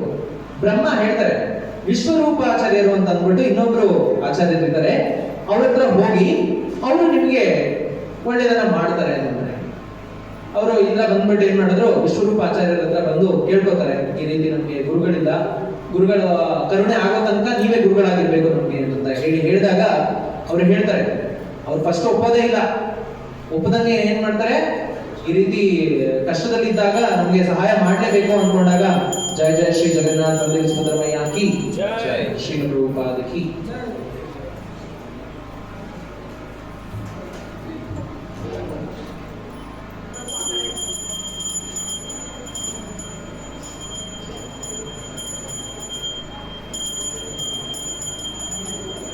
ಹರೇ ಕೃಷ್ಣ ಕೃಷ್ಣ ಕೃಷ್ಣ ಹರೇ ಹರೇ, ಹರೇ ರಾಮ ರಾಮ ರಾಮ ಹರೇ ಹರೇ. ವಿಶ್ವರೂಪಾಚಾರ್ಯರು ಏನೋ ಏನೋ ತಿಳಿದ ಮಟ್ಟಕ್ಕೆ ನಾನು ಮಾಡ್ತೀನಿ ಅಂತ ಹೇಳಿ ಏನ್ ಮಾಡಿದ್ರು ಅವರು ಒಪ್ಕೊಳ್ತಾರೆ. ತದನಂತರ ಏನಾಗುತ್ತೆ, ಅವರು ಅವ್ರಿಗೆ ಅರ್ಚಕರಾಗಿದ್ಮೇಲೆ ಅವ್ರಿಗೆ ಒಂದೇ ಒಂದು ಸಲಹೆಯನ್ನ ಕೊಡ್ತಾರೆ. ನೋಡು, ನಾರಾಯಣ ವರ್ಮ ಅನ್ನುವಂತಹ ಸ್ತೋತ್ರವನ್ನ ನಾನು ನಿನಗೆ ಉಪದೇಶ ಮಾಡ್ತೀನಿ. ಇದನ್ನ ಯಾರು ಸಿದ್ಧಿಸ್ಕೊಳ್ತಾರೆ ಅವರಿಗೆ ಯಾವುದೇ ರೀತಿಯಾದಂತಹ ಸಂಕಷ್ಟಗಳು ಬರಲ್ಲ. ಅದ್ರ ಜೊತೆಗೆ ಏನು ಎಲ್ಲ ಸಿದ್ಧಿನೂ ಸಹ ಆಗುತ್ತೆ ಅಂತ ಹೇಳಿ ಸರಿ ಅಂತ ಅಂದ್ಬಿಟ್ಟು ಅವ್ರೇನ್ ಮಾಡಿದ್ರು, ನಾರಾಯಣ ವರ್ಮವನ್ನ ಸಿದ್ಧಿಸ್ಕೊಂಡು ಅದರ ಮಹಾತ್ಮೆನೂ ಸಹ ಯಾರಿಗೆ ಹೇಳ್ತಾರೆ, ಆ ವಿಶ್ವರೂಪಾಚಾರ್ಯರು ಇಂದ್ರನಿಗೆ ಹೇಳ್ತಾರೆ. ಏನು ಅಂತ ಹೇಳಿದ್ರೆ, ಯಾರು ಈ ನಾರಾಯಣ ವರ್ಮ ಅನ್ನುವಂತಹ ಸ್ತೋತ್ರವನ್ನ ಸಿದ್ಧಿಸ್ಕೊಂಡಿರ್ತಾರೆ ಅವರಿಗೆ ಖಂಡಿತ ವೈಕುಂಠ ಪ್ರಾಪ್ತಿ ಅನ್ನೋದಕ್ಕೆ ಒಬ್ಬ ಬ್ರಾಹ್ಮಣ ಇರ್ತಾನಂತೆ. ಆ ಬ್ರಾಹ್ಮಣ ಹೇಗೆ ತನ್ನ ಜೀವನದಲ್ಲಿ ಈ ನಾರಾಯಣ ವರ್ಮ ಹೇಳೋದಕ್ಕೆ ಕೇಳೋದಕ್ಕೆ ಯಾರು ಇಲ್ಲ ಅವನಿಗೆ, ಅವನು ಸತ್ತಿದನ ಬದುಕಿದನ ಅಂತ ಕೇಳೋದಕ್ಕೆ ಯಾರು ಇಲ್ಲ ಅವನಿಗೆ. ಅವನೇನ್ ಮಾಡ್ತಾನೆ, ಈ ನಾರಾಯಣ ವರ್ಮ ಒಂದು ಮಾತ್ರನೇ ಅವನಿಗೆ ಕವಚ ಆಗಿತ್ತು. ಪ್ರತಿದಿನದ ಆಹಾರನೂ ಸಹ ಅದರಲ್ಲೇ ಅವನು ಮಾಡ್ಕೊತಾ ಇದ್ದ. ಅಂತಹ ಕಾರ್ಯಸಿದ್ಧಿಯನ್ನು ಅವನು ಹೊಂದ್ಕೊಂಡಿದ್ದ.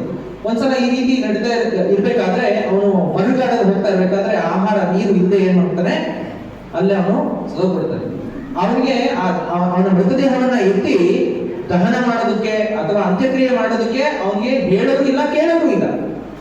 ಆದ್ರೆ ಏನಾಗುತ್ತೆ, ಅವನ ಮರಳುಗಾಡಿನ ಹೋಗಿರ್ತಾನೆ, ನಾಯಿ ನರಿ ಎಲ್ಲ ಎಳೆದು ಅವನ ಎಲುಬು ಮಾತ್ರ ಏನಾಗಿರುತ್ತೆ ಭೂಮಿಯಲ್ಲಿ ಊಟೋಗ್ಬಿಟ್ಟಿರುತ್ತೆ.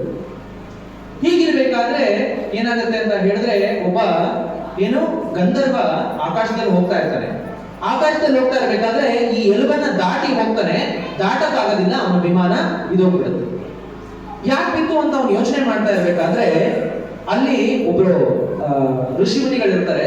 ಆ ಋಷಿಮುನಿಗಳ ಹತ್ರ ಹೋಗಿ ಕೇಳ್ತಾನೆ, ಯಾಕೆ ನನ್ನ ವಿಮಾನ ಬಿತ್ತು ಅಂತ ಕೇಳಿದಾಗ ಈ ರೀತಿ ಅವರು ಹೇಳ್ತಾರೆ, ಅವರ ಧ್ಯಾನ ದೃಷ್ಟಿಯಲ್ಲಿ ನೋಡ್ಬಿಟ್ಟು ಹೇಳ್ತಾರೆ, ಈ ರೀತಿಯ ಒಬ್ಬ ಬ್ರಾಹ್ಮಣನ ಎಲುಬಿದೆ, ಅವನೇನಾಗಿದ್ದಾನೆ, ಅವನು ನಾರಾಯಣ ವರ್ಮ ಅನ್ನುವಂತಹ ಸ್ತೋತ್ರವನ್ನ ಸಿದ್ಧಿ ಮಾಡಿಸ್ಕೊಂಡಿದ್ದಕ್ಕೋಸ್ಕರ ಏನಾಗಿದೆ, ಅವನಿಗೆ ಆ ಒಂದು ಶಕ್ತಿ ಇದೆ. ಅದರಿಂದ ನೀನು ಅವನಿಗೆ ಏನು ಅಂತ್ಯಕ್ರಿಯೆ ಆಗಿಲ್ಲ, ಶ್ರಾದ್ದಕ್ರಿಯೆ ಆಗಿಲ್ಲ, ನೀನೇನ್ ಮಾಡು, ಅವನಿಗೆ ಶ್ರಾದ್ದಕ್ರಿಯೆಯನ್ನ ಮಾಡು, ನಿನಗೆ ಪುನರ್ ನೀನು ಗಂಧರ್ವನಾಗಿ ಹೋಗ್ಬೋದು ಅಂತ ಹೇಳಿ ಆ ಋಷಿಮುನಿ ಹೇಳಿದಾಗ ಆ ಎಲುಬನ್ನ ತಗೊಂಡು ಬಂದು ಅವನು ಏನ್ ಮಾಡ್ತಾನೆ, ಆ ಬ್ರಾಹ್ಮಣನಿಗೆ ಮಾಡಬೇಕಾಗಿರುವಂತಹ ಅಂತ್ಯಕ್ರಿಯೆಯನ್ನೆಲ್ಲ ಶ್ರದ್ಧೆಯಿಂದ ಮಾಡಿದಾಗ ಅವನಿಗೇನಾಗುತ್ತೆ, ಆ ಬ್ರಾಹ್ಮಣನಿಗೂ ಮೋಕ್ಷ ಆಗುತ್ತೆ, ಮತ್ತೆ ಆ ಗಂಧರ್ವನಿಗೂ ಮತ್ತೆ ಗಂಧರ್ವ ಲೋಕ ಸಿಗುತ್ತೆ. ಇದು ಆ ನಾರಾಯಣ ವರ್ಮ ಸ್ತೋತ್ರದ ಮಹಾತ್ಮೆ. ಇದನ್ನ ಆ ವಿಶ್ವರೂಪಾಚಾರ್ಯರು ಯಾರಿಗೆ ಹೇಳ್ತಾರೆ, ಇಂದ್ರನಿಗೆ ಹೇಳಿ ಅವರಿಗೆ ಆ ಒಂದು ಮಹಾತ್ಮೆಯನ್ನ ಹೇಳಿ, ಆ ನಾರಾಯಣ ವರ್ಮ ಸ್ತೋತ್ರದ ಒಂದು ಮಹಾತ್ಮೆಯನ್ನ ಹೇಳಿ ಅದನ್ನ ಉಪದೇಶ ಮಾಡ್ತಾರೆ. ಅದರಿಂದ ಇಂದ್ರದೇವನು ಸಹ ಹೋಗ್ತಾರೆ. ಕೆಲವೊಂದು ಕಾಲಗಳಾಗತ್ತೆ, ಈ ವಿಶ್ವರೂಪಾಚಾರ್ಯರು ಏನೋ ಅಸ್ತಂಗತರಾಗ್ತಾರೆ. ಅಂದ್ರೆ ಅದು ಬೇರೆ ಕತೆ. ಅದು ಅವರು ಕೊನೆಗಂಡಾಗ ಅದಕ್ಕೆ ಮೂಲನೇ ಯಾರು ಅಂತ ಹೇಳಿದ್ರೆ, ಇಂದ್ರನ ಹತ್ರ ಯಾವ ಆಯುಧ ಇದೆ, ವಜ್ರ ಆಯುಧ. ಯಾರಿಂದ ಸಿಕ್ಕಿದದು,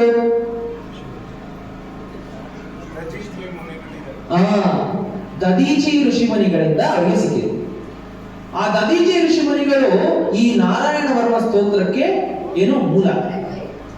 ಈ ವಿಶ್ವರೂಪಾಚಾರ್ಯರ ಗುರು ಯಾರಾಗಿದ್ರು, ದದೀಚಿ ಮಹರ್ಷಿಗಳಾಗಿದ್ರು. ಈಗ ನಾರಾಯಣ ವರ್ಮ ಗೊತ್ತಿದ್ದಿದ್ದೇ 3 ಜನಕ್ಕೆ. ಯಾರ್ಯಾರಿಗೆ, ದದೀಚಿ ಮಹರ್ಷಿಗಳಿಗೆ, ವಿಶ್ವರೂಪಾಚಾರ್ಯರಿಗೆ ಮತ್ತೆ ಇಂದ್ರದೇವರಿಗೆ ಮಾತ್ರ. ಈ ರೀತಿ ಇರ್ಬೇಕಾದ್ರೆ ವಿಶ್ವರೂಪಾಚಾರ್ಯರು ಅಂತ್ಯರಾದಾಗ ಗೊತ್ತಿದ್ದಿದ್ದು ಯಾರಿಗೆ, ದದೀಚಿ ಮಹರ್ಷಿಗಳಿಗೆ ಮತ್ತೆ ಇಂದ್ರನಿಗೆ ಮಾತ್ರ ಗೊತ್ತಿತ್ತು.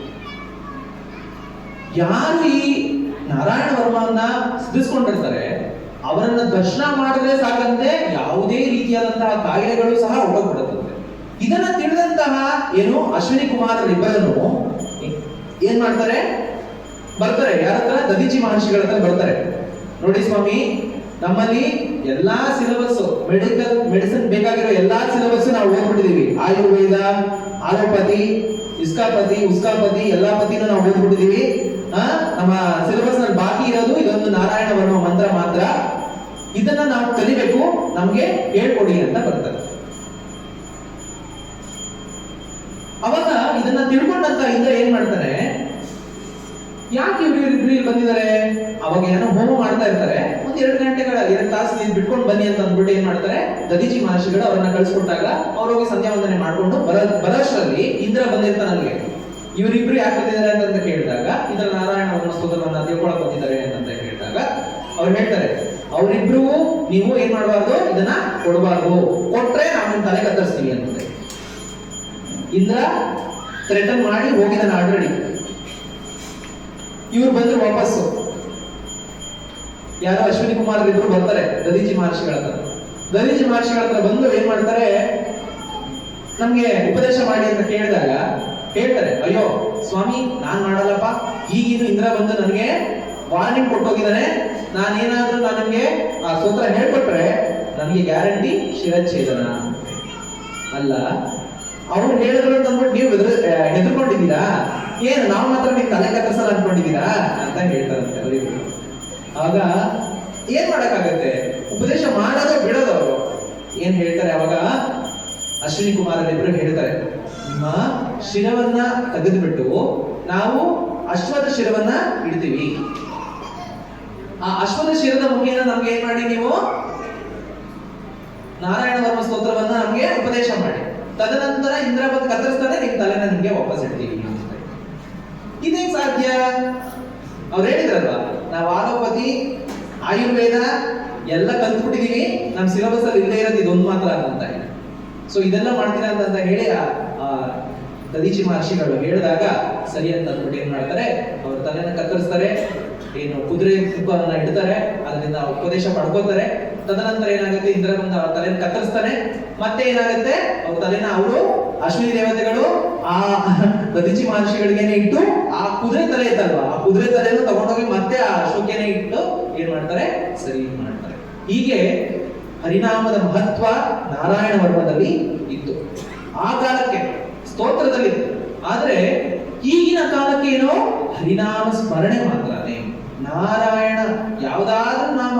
ಆದ್ರೆ ಕಲಿಯುಗಕ್ಕೆ ನಮ್ಮ ಗುರು ಮಹಾರಾಜರು ಹೇಳ್ತಾರೆ ಏನಂತ ಹೇಳಿ, ಭಗವಂತನ ಅನಂತ ನಾಮಗಳಲ್ಲಿ ಯಾವುದಾದ್ರೂ ನಾಮಗಳನ್ನ ಉಚ್ಚಾರಣೆ ಮಾಡಿ, ಆದ್ರೆ ಕೃಷ್ಣನ ನಾಮಕ್ಕೆ ಅದು ಸರಿಸಾಟಿ ಇಲ್ಲ ಅಂತ ಹೇಳಿ. ಏನು ಅಂತ ಹೇಳಿದ್ರೆ, ಕೃಷ್ಣನ ನಾಮಕ್ಕೆ ಅದು ಸರಿಸಾಟಿ ಇಲ್ಲ. ಕೃಷ್ಣ ಕೃಷ್ಣ ಕೃಷ್ಣ ಎಂದು ಮೂರು ಬಾರಿ ನೆನೆಯಿರೋ, ಸಂತುಷ್ಟನಾಗಿ ಮುಕುತಿ ಕೊಟ್ಟು ಮಿಕ್ಕ ಭಾರ ಹೊರುವನೋ, ಸಂತುಷ್ಟನಾಗಿ ಮುಕುತಿ ಕೊಟ್ಟು ಮಿಕ್ಕ ಭಾರ ಹೊರುವನೋ, ಕೃಷ್ಣ ಕೃಷ್ಣ ಕೃಷ್ಣ ಕೃಷ್ಣ ಕೃಷ್ಣ ಕೃಷ್ಣ ಎಂದು ಮೂರು ಬಾರಿ ನೆನೆಯಿರೋ, ಮೂರು ಬಾರಿ ನೆನೆಯಿರೋ ಅಂತ ಹೇಳಿ ಪುರಂದರದಾಸರೇ ಹೇಳಿದ್ದಾರೆ. ಹೀಗೆ ನಾವು ಒಂದು ಸಲ ನಾವು ತಿಳಿದೇನೋ ಹರಿನಾಮ ಸ್ಮರಣೆ ಮಾಡಿದ್ರೆ ನಮ್ಮಲ್ಲಿ ಆಗುವಂತಹ ಶುದ್ಧತೆ ಏನೋ, ನಮ್ಮಲ್ಲಿ ಇರುವಂತಹ ಹಲವಾರು ಪಾಪಕರ್ಮಗಳೆಲ್ಲನೂ ಸಹ ಬಿಟ್ಟೋಗ್ಬಿಡುತ್ತೆ. ಹೌದಲ್ವಾ?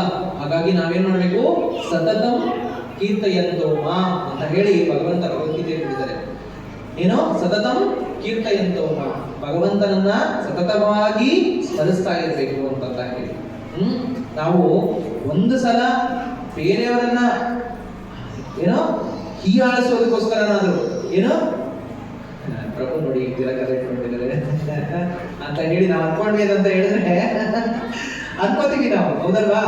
ಬೇರೆಯವರು ಆಡ್ಕೋತಾರೆ, ಹೌದಲ್ವಾ? ನಿನ್ನೆನೂ ಸಹ ನಮ್ಮ ಮನೆಯಲ್ಲಿ ಸಂಕೀರ್ತನೆ ಮಾಡ್ತಾ ಇದ್ವಿ. ಆಗ ನಮ್ ಕಸಿನ್ ಒಬ್ಬ, ಅವ್ರಿಗೆ ನಂಬಿಕೆ ಇಲ್ಲದೆ ಇರ್ಬೋದು, ಆದ್ರೂ ನೋಡ್ಕೊಂಡು ನಕ್ಕೊಂಡು ಹೋಗ್ತಾರೆ, ಹೌದಲ್ವಾ? ಬೇರೆಯವ್ರು ನಗ್ತಾ ಇದಾರೆ ಅನ್ನೋದಕ್ಕೋಸ್ಕರ ನಾವ್ ಇದನ್ನ ಬಿಟ್ಬಿಡಕ್ಕಾಗತ್ತಾ? ಈಗ ನೀವು ಊಟ ಮಾಡ್ತಾ ಇರ್ತೀರಾ, ಅಯ್ಯೋ ನೋಡಿ ಹೆಂಗೆ ಊಟ ಮಾಡ್ತಾರೆ ಹೇಳ್ತಾರೆ, ಹೌದಲ್ವಾ? ಅದಕ್ಕೆ ಊಟ ಮಾಡೋದು ಬಿಟ್ಬಿಡ್ತೀವ ನಾವು? ಮಲ್ಗಿರ್ತೀವಿ, ನಾವು ಮಲ್ಗಿರ್ತೀವಿ, ಪೂರ್ತಿ ನಿದ್ರೆ ಹೋಗಿರಲ್ಲ. ಆಗ ಯಾರೊಬ್ರು ಬಂದ್ಬಿಟ್ಟು ಹೇಗ್ ಮಲ್ಗವ್ರೆ ನೋಡಿ ಅಂತ ಅನ್ಕೊಂಡ್ರೆ ನಾವು ನಿದ್ರೆ ಮಾಡೋದು ಬಿಟ್ಬಿಡ್ತೀವ? ಖಂಡಿತವಾಗಿಯೂ ಇಲ್ಲ. ನಾವು ಪ್ರತಿದಿನ ಎಷ್ಟು ಬಾರಿ ಊಟ ಮಾಡ್ತೀವಿ? 3, 4, 5, 6, 10 ಟ್ರೂ ಎಂಟಲ್ಲ 10 ಅಂತ ಟೈಮಿಂಗ್ ಆಗಿದೆ, ಊಟ ಮಾಡ್ತಾ ಇದೆ ಎಲ್ಲರೂ. ಓಕೆ, 2 ಟೈಮಾ? Very good Mataji, 2 time. Okay, so Prabhu 3 ಸರಿ ತಗೋತಾರಂತೆ. Okay, very good.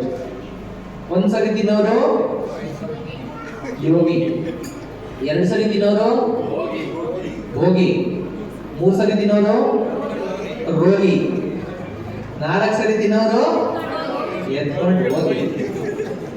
ಅದು ಎಲ್ಲರೇ ಎತ್ಕೊಂಡು ಹೋಗ್ರಿ, ನಮ್ಗೆ ಗೊತ್ತಿಲ್ಲ.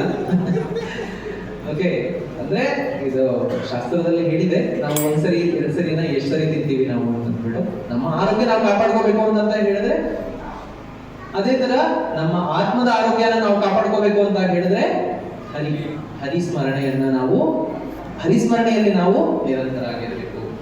ಹೀಗೆ ನಾರಾಯಣ ಅಜಮೇಳ ತನ್ನ ಕೊನೆ ಕಾಲದಲ್ಲಿ ಏನಾಯ್ತು ಅನ್ನೋದು ನಿಮ್ಗೆಲ್ಲರಿಗೂ ಗೊತ್ತೇ ಇದೆ. ನಾರಾಯಣ ಯಾರನ್ನ ಕರೀತಾನೆ? ನಾರಾಯಣನ ಕರೀತಾನ ಅಥವಾ ಅವ್ರ ಮಗನ್ ಕರೀತಾನ? ಮಗನನ್ನ ಕರೀತಾನೆ. ನೋಡಿ, ನಾರಾಯಣ ಅನ್ನುವಂತಹ ನಾಮವನ್ನ ತಿಳಿದೇನೋ ನಾವು ಯಾವುದೇ ಒಂದು ರೀತಿಯಾದಂತಹ ಅಪೇಕ್ಷೆ ಇಲ್ಲದೆ ನಾವು ಕರೆದ್ರೆ ಭಗವಂತ ಓಡಿ ಓಡಿ ಬರ್ತಾನೆ. ಅವರು ಅಜಮೇಳ ಇನ್ನೇನು ಆ ದೇಹವನ್ನ ತ್ಯಾಗ ಮಾಡ್ತಾ ಇರಬೇಕು, ಆ ಸಂದರ್ಭದಲ್ಲಿ ಯಾರು ಬಂದು ನಿಂತಿರ್ತಾರೆ ಅಲ್ಲಿ? ಯಮನ ಭಟ್ರು ಬಂದು ದೊಡ್ಡ ದೊಡ್ಡ ಕೋರೆ ಹಲ್ಲುಗಳನ್ನ ಕೊಂಬುಗಳನ್ನ ಇಟ್ಕೊಂಡು ಏನೋ ಘೋರವಾದ ವೇಷದಲ್ಲಿ ನಿಂತ್ಕೊಂಡಿದಾರಂತೆ ಅವನ ಪ್ರಾಣನ ಎತ್ಕೊಂಡು ಹೋಗೋದಕ್ಕೆ. ಅಷ್ಟರಲ್ಲಿ ಅವನು ಭಯ ಆಗೋಗ್ಬಿಟ್ಟು ಏನ್ ಮಾಡ್ತಾನೆ? ಅವನ ಮಗನ ನೋಡ್ತಾನೆ. ನೋಡ್ಬಿಟ್ಟು ಏನಂತ ಕರೀತಾನೆ? ನಾರಾಯಣ ಅಂತ ಕರೀತಾನೆ. ಅಷ್ಟೇ. ಏನಂತ ಕರೀತಾನೆ? ನಾರಾಯಣ ಅಂತ ಕರೀತಾನೆ. ಅವನ ಮಗನ ಕರೆದ್ರೆ ಓಡ್ ಬಂದದ್ದು ಯಾರು? ಅಂತ್ಯಕಾಲೇ ನಾರಾಯಣ ಸ್ಮರಣೆ. ಅಂತ್ಯಕಾಲದಲ್ಲಿ ನಾವೇನ್ ಅನ್ಕೋತೀವಿ ಅದೇ ರೀತಿ ನಾವು ನೆಕ್ಸ್ಟ್ ಜನ್ಮದಲ್ಲಿ ಹಾಕ್ತೀವಿ. ಪ್ರಭು ನೀವ್ ಹೇಳ್ತೀರಲ್ವಾ, ಅಂತ್ಯಕಾಲದಲ್ಲಿ ನಾರಾಯಣ ಸ್ಮರಣೆ ಮಾಡ್ಬಿಟ್ರೆ ನಾವು ನಾರಾಯಣ ಆಗ್ಬಿಡ್ತೀವ? ನಾರಾಯಣ ಆಗ್ಬಿಡ್ತೀವ? ನಾರಾಯಣ ಆಗಲ್ಲ, ನಾರಾಯಣ ರೂಪವನ್ನ ನಾವು ತಗೋತೀವಿ. ಏನ್ ತಗೋತೀವಿ? ಅದೇ ಚತುರ್ಭುಜಾಕಾರ, ಏನೋ ಕಿರೀಟ ಬರುತ್ತೆ ನಿಮಗೆ, ಆಯ್ತಾ? 2 ಮಾತ್ರ ಇರಲ್ಲ, 2 ಮಾತ್ರ ಇರಲ್ಲ. ಒಂದು ಲಕ್ಷ್ಮೀಪತಿ ಅನ್ನುವಂತಹ ಒಂದು ಪತಿತ್ವ, ಲಕ್ಷ್ಮೀಪತಿತ್ವ ನಿಮಗೆ ಬರಲ್ಲ. ನಿಮ್ಗೆಂತಲ್ಲ, ನನಗೂ ಅಷ್ಟೇ, ಯಾರಿಗೂ ಬರಲ್ಲ. ಓಕೆನಾ? ಇನ್ನೊಂದೇನು ಅಂತ ಹೇಳಿದ್ರೆ ಕೌಸ್ತುಭ ಮಣಿ. ಯಾರದು? ಲಕ್ಷ್ಮೀಪತಿ ಅಂದ್ರೆ ಏನು? ಶ್ರೀವತ್ಸ. ಯಾವುದು? ಒಂದು ಶ್ರೀವತ್ಸ. ಶ್ರೀವತ್ಸ ಅಂತ ಹೇಳಿದ್ರೆ ಲಕ್ಷ್ಮೀ ದೇವಿಯ ಸ್ವರೂಪ, ಹೌದಲ್ವಾ? ಅದು ಬರಲ್ಲ. ಇನ್ನೊಂದು ಕೌಸ್ತುಭ. ಕೌಸ್ತುಭ ಯಾರು? ಯಾವ ಋಷಿ? ಋಷಿನ ಬ್ರಹ್ಮದೇವರು. ಯಾರು? ಬ್ರಹ್ಮದೇವರು. ಓಕೆ, ಸೊ ಕೌಸ್ತುಭ ಮತ್ತೆ ಏನು? ಶ್ರೀವತ್ಸ. ಇದು 2 ಬಿಟ್ಟು ಎಲ್ಲವೂ ನಾರಾಯಣ ರೂಪದಂತೆ ಇರುತ್ತೆ. ಹಾಗಾಗಿ ಹರಿನಾಮ ಸ್ಮರಣೆಯನ್ನ ಸತತವಾಗಿ ನಾವು ಸ್ಮರಿಸ್ತಾ ಇದ್ರೆ ಭಗವಂತ ನಮಗೆ ಖಂಡಿತವಾಗಿಯೂ ಒಲಿತಾನೆ. ಆದ್ರೆ ನಮ್ಗೆ ಏನು ಅಂತ ಹೇಳಿದ್ರೆ, ಎಂತ ಸೋಂಬೇರಿತನ ಅಂತ ಹೇಳಿದ್ರೆ, ಅದಕ್ಕೂ ಪುರಂದರದಾಸರು ಹೇಳಿದ್ದಾರೆ, ಹಗಲು ನಿನ್ನ ನೆನೆಯಲಿಲ್ಲ ಹಸಿವು ತೃಷೆಯಿಂದ,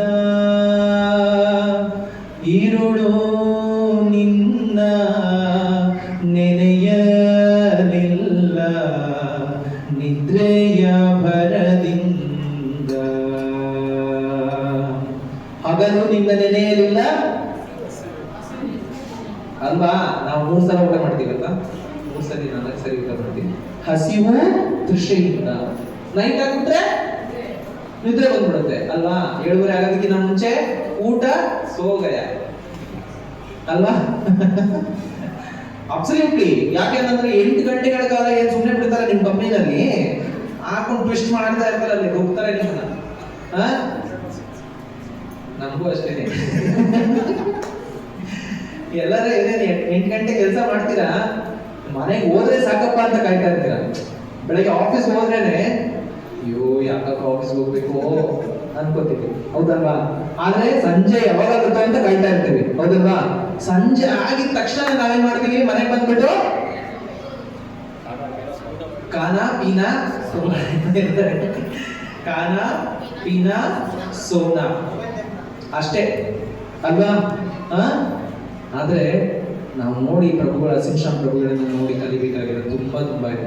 ಅವರು ಡ್ಯೂಟಿ ಮುಗಿಸಿದ ತಕ್ಷಣನೇ ಎಲ್ಲೆಲ್ಲಿ ಯಾರ್ಯಾರ ಭಕ್ತರ ಮನೆಯಲ್ಲಿ ಯಾವ ಸೇವೆ ಹೇಗೆ ಏನು ಅನ್ನುವಂಥದ್ದನ್ನ ಆರ್ಡರ್ ಆಗಿರುತ್ತೆ.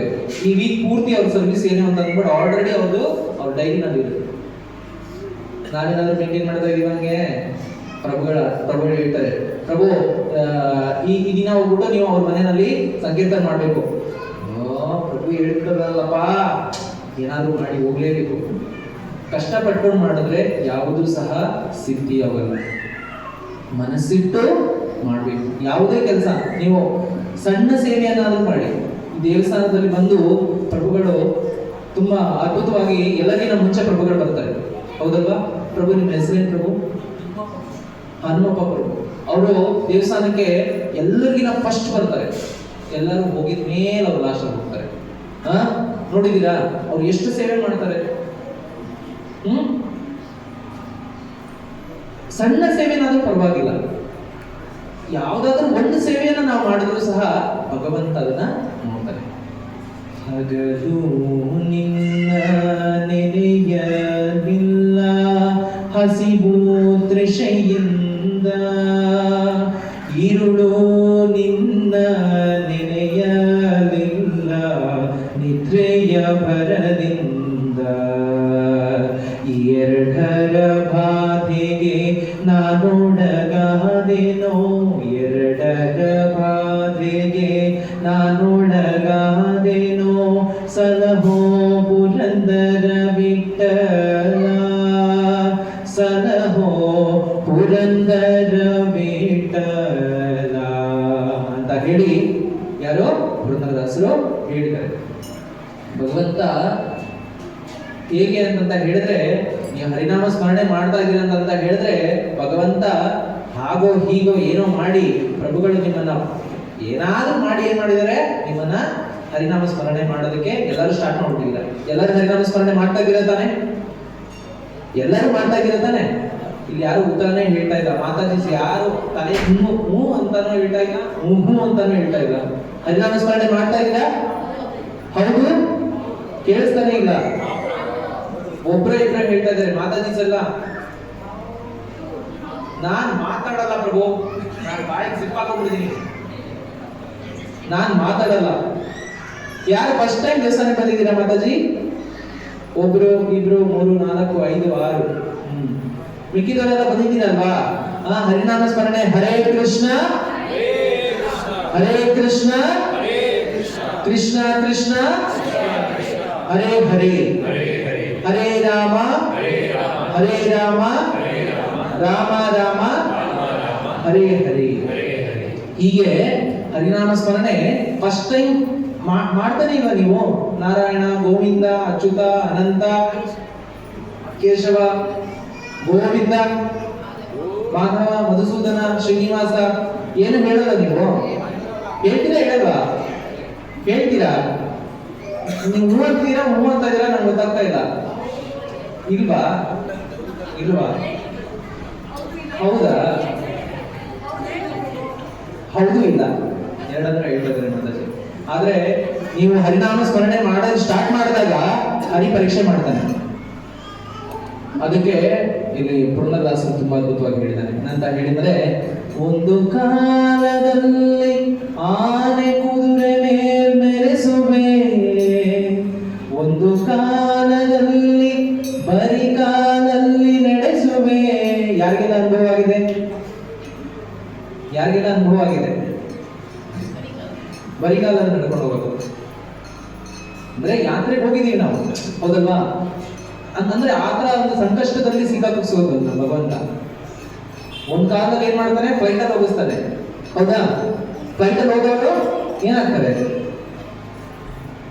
ಕೆಲವೊಮ್ಮೆ ಅವ್ರು ಕೆಳಗಡೆನೆ ಹಿಡಿಯಲ್ಲ, ಹಂಗಿಂದ ಹಂಗೆ ಫ್ಲೈಟ್ ಹೋಗ್ಬಿಡ್ತಾರೆ ಅವರು.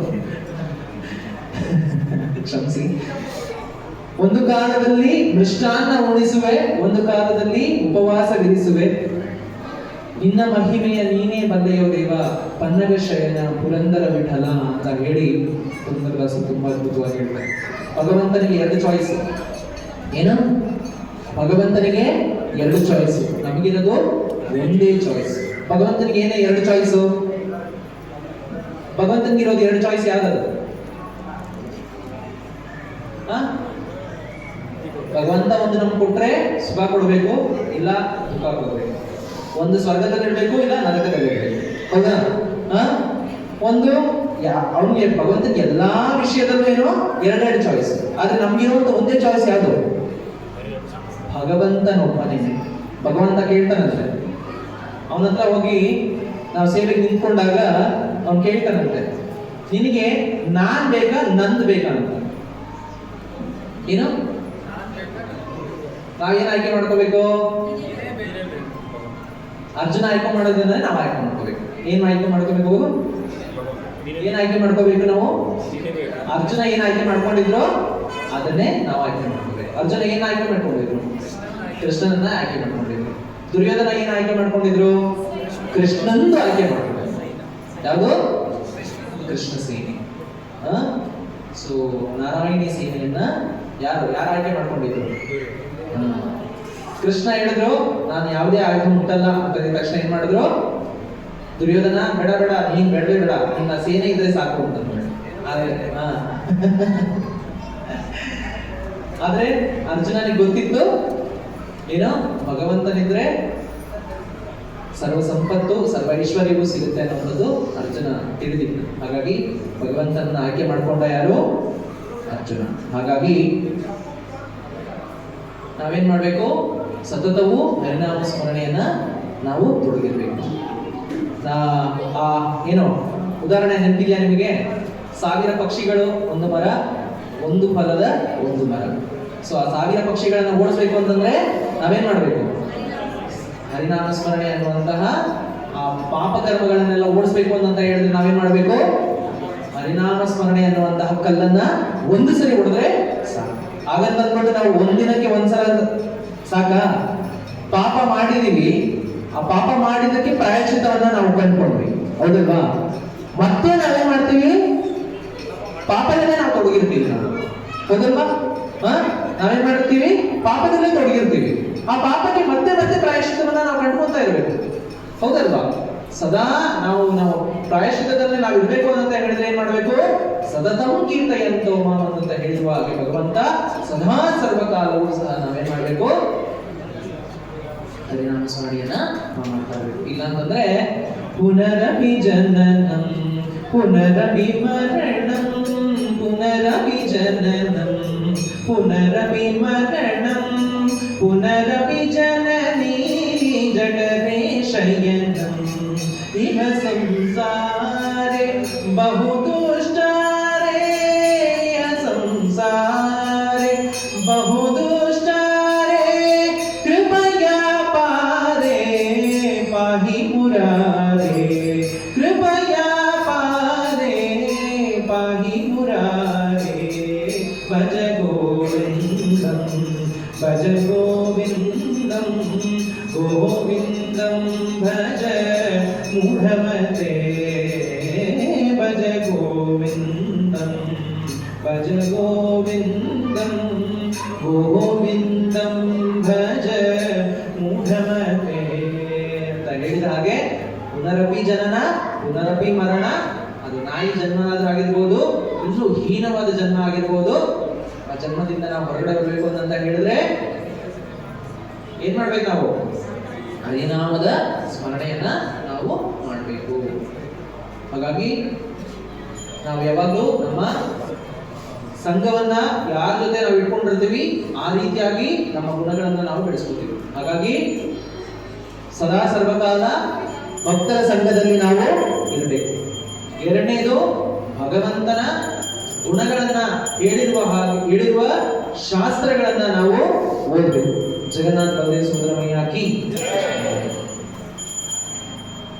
ಮೊದಲನೇ ಮೊದಲನೇದು ಸಂಘ, ಎರಡನೇದು ಗ್ರಂಥ, ಮೂರನೇದು ಜಪ, ನಾಲ್ಕನೇದು ಪ್ರಸಾದ.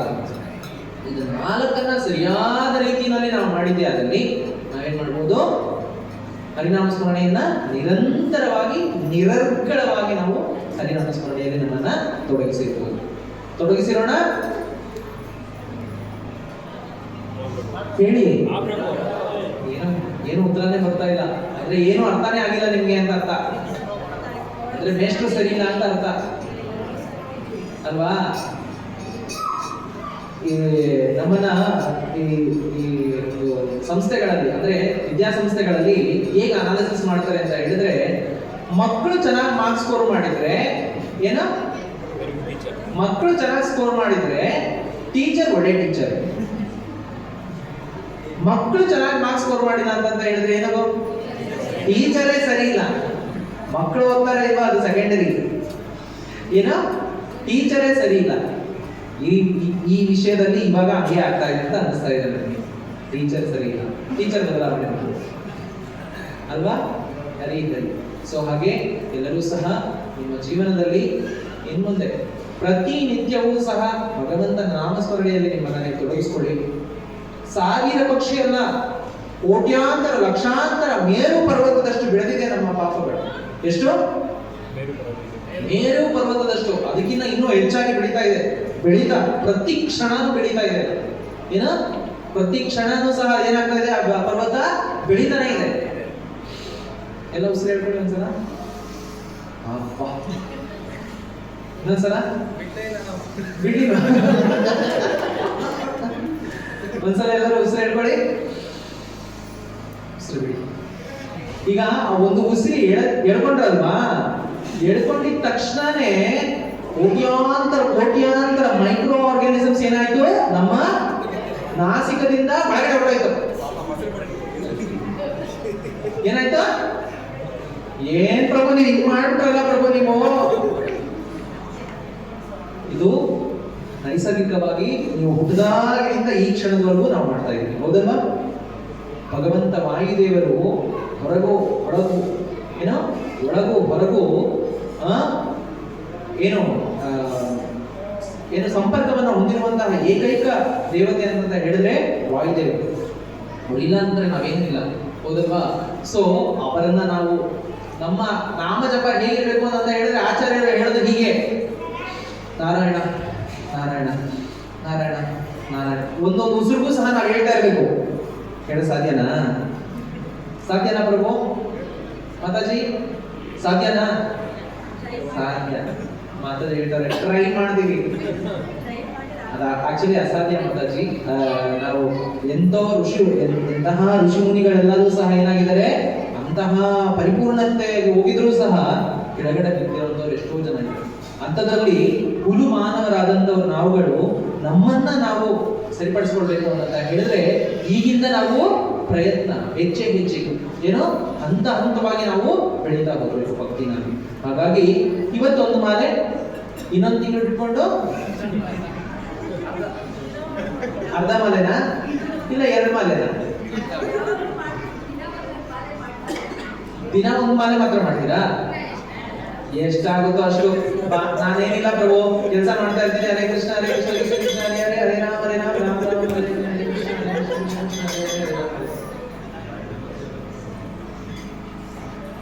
ಹೀಗೆ ನಾವು ಕೆಲಸ ಮಾಡ್ತಾ ಇರ್ತೀವಿ, ಹರಿನಾಮ ಸ್ಮರಣೆನೂ ಮಾಡ್ತಾ ಇರ್ತೀವಿ. ಆದ್ರೆ ಏಕಾಗ್ರತೆ ಇರುತ್ತಾ ನಮಗೆ? ಏಕಾಗ್ರತೆಯಿಂದ ನಾವು ಮಾಡ್ತೀವಾ? ನೀವು ಕೃಷ್ಣ ಅಂದ ತಕ್ಷಣ ನಿಮ್ ಎದುರುಗಡೆ ಯಾರು ಇರ್ತಾರೆ? ಪಕ್ಕದ ಮನೆ ಇರ್ತಾರ?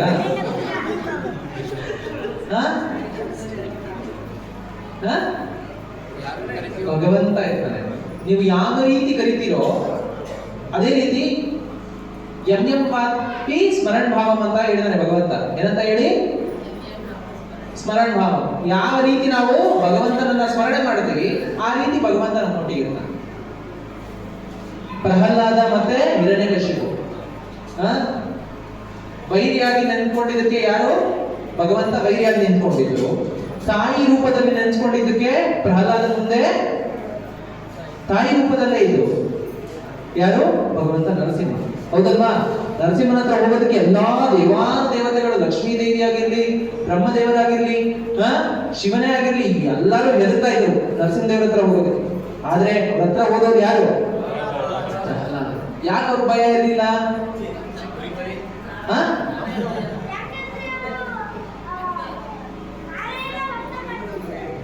ನಾರಾಯಣನ ಭಕ್ತಿ ಮಾಡ್ತಾ ಇದ್ರು ಅಷ್ಟೇನಾ?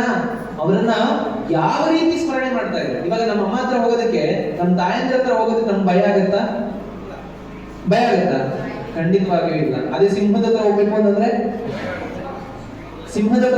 ಖಂಡಿತವಾಗಿ ಭಯ ಆಗುತ್ತೆ. ಆದ್ರೆ ನಮ್ಮ ತಾಯಿ ಹತ್ರ ಹೋಗೋದಕ್ಕೆ ಏನಾದ್ರೂ ಭಯ ಆಗತ್ತಾ? ಆ ರೀತಿಯಾಗಿ ನಮ್ಮ ತಾಯಂದ್ರಂತೆ ಕೋಟ್ಯಾಂತರ ತಾಯಿಯ ಪ್ರೀತಿಯನ್ನ ಯಾರು ತೋರಿಸ್ತಾರೆ? ಯಾರು? ಜಗನ್ನಾಥ ತೋರಿಸ್ತಾರೆ. ಅವ್ನು ನೋಡಿ, ಎರಡೂ ಕೈಗಳನ್ನ ನೀಡ್ಕೊಂಡಿದ್ದಾನೆ, ನಾನು ಇವನ್ನ ಅಪ್ಕೊಳ್ಳೋದಕ್ಕೆ ನಾನು ರೆಡಿ ಆಗಿದ್ದೀನಿ ಅಂತ. ನಾವೇನ್ ಮಾಡ್ತಾ ಇದೀವಿ? ನಾನ್ ಬರಲ್ಲ. ಏನ್ ಮಾಡ್ತೀವಿ ನಾವು? ನೀನ್ ಅಲ್ಲೇ ಇರಪ್ಪ, ನೀನ್ ಸೈ ಬಿಡು. ನಾವೇನ್ ಮಾಡ್ತಾ ಇದೀವಿ? ಬೇಡ ಬೇಡ ಭಗವಂತ, ನೀನ್ ಬೇಡ ನನ್ಗೆ, ನೀನ್ ಬೇಡ, ನಿಂದು ಮಾತ್ರ ನನ್ಗೆ ಬೇಕು ಅಂತ. ಯಾರಿಗೆಲ್ಲ ಇಂಕ್ರಿಮೆಂಟ್ ಬೇಡ?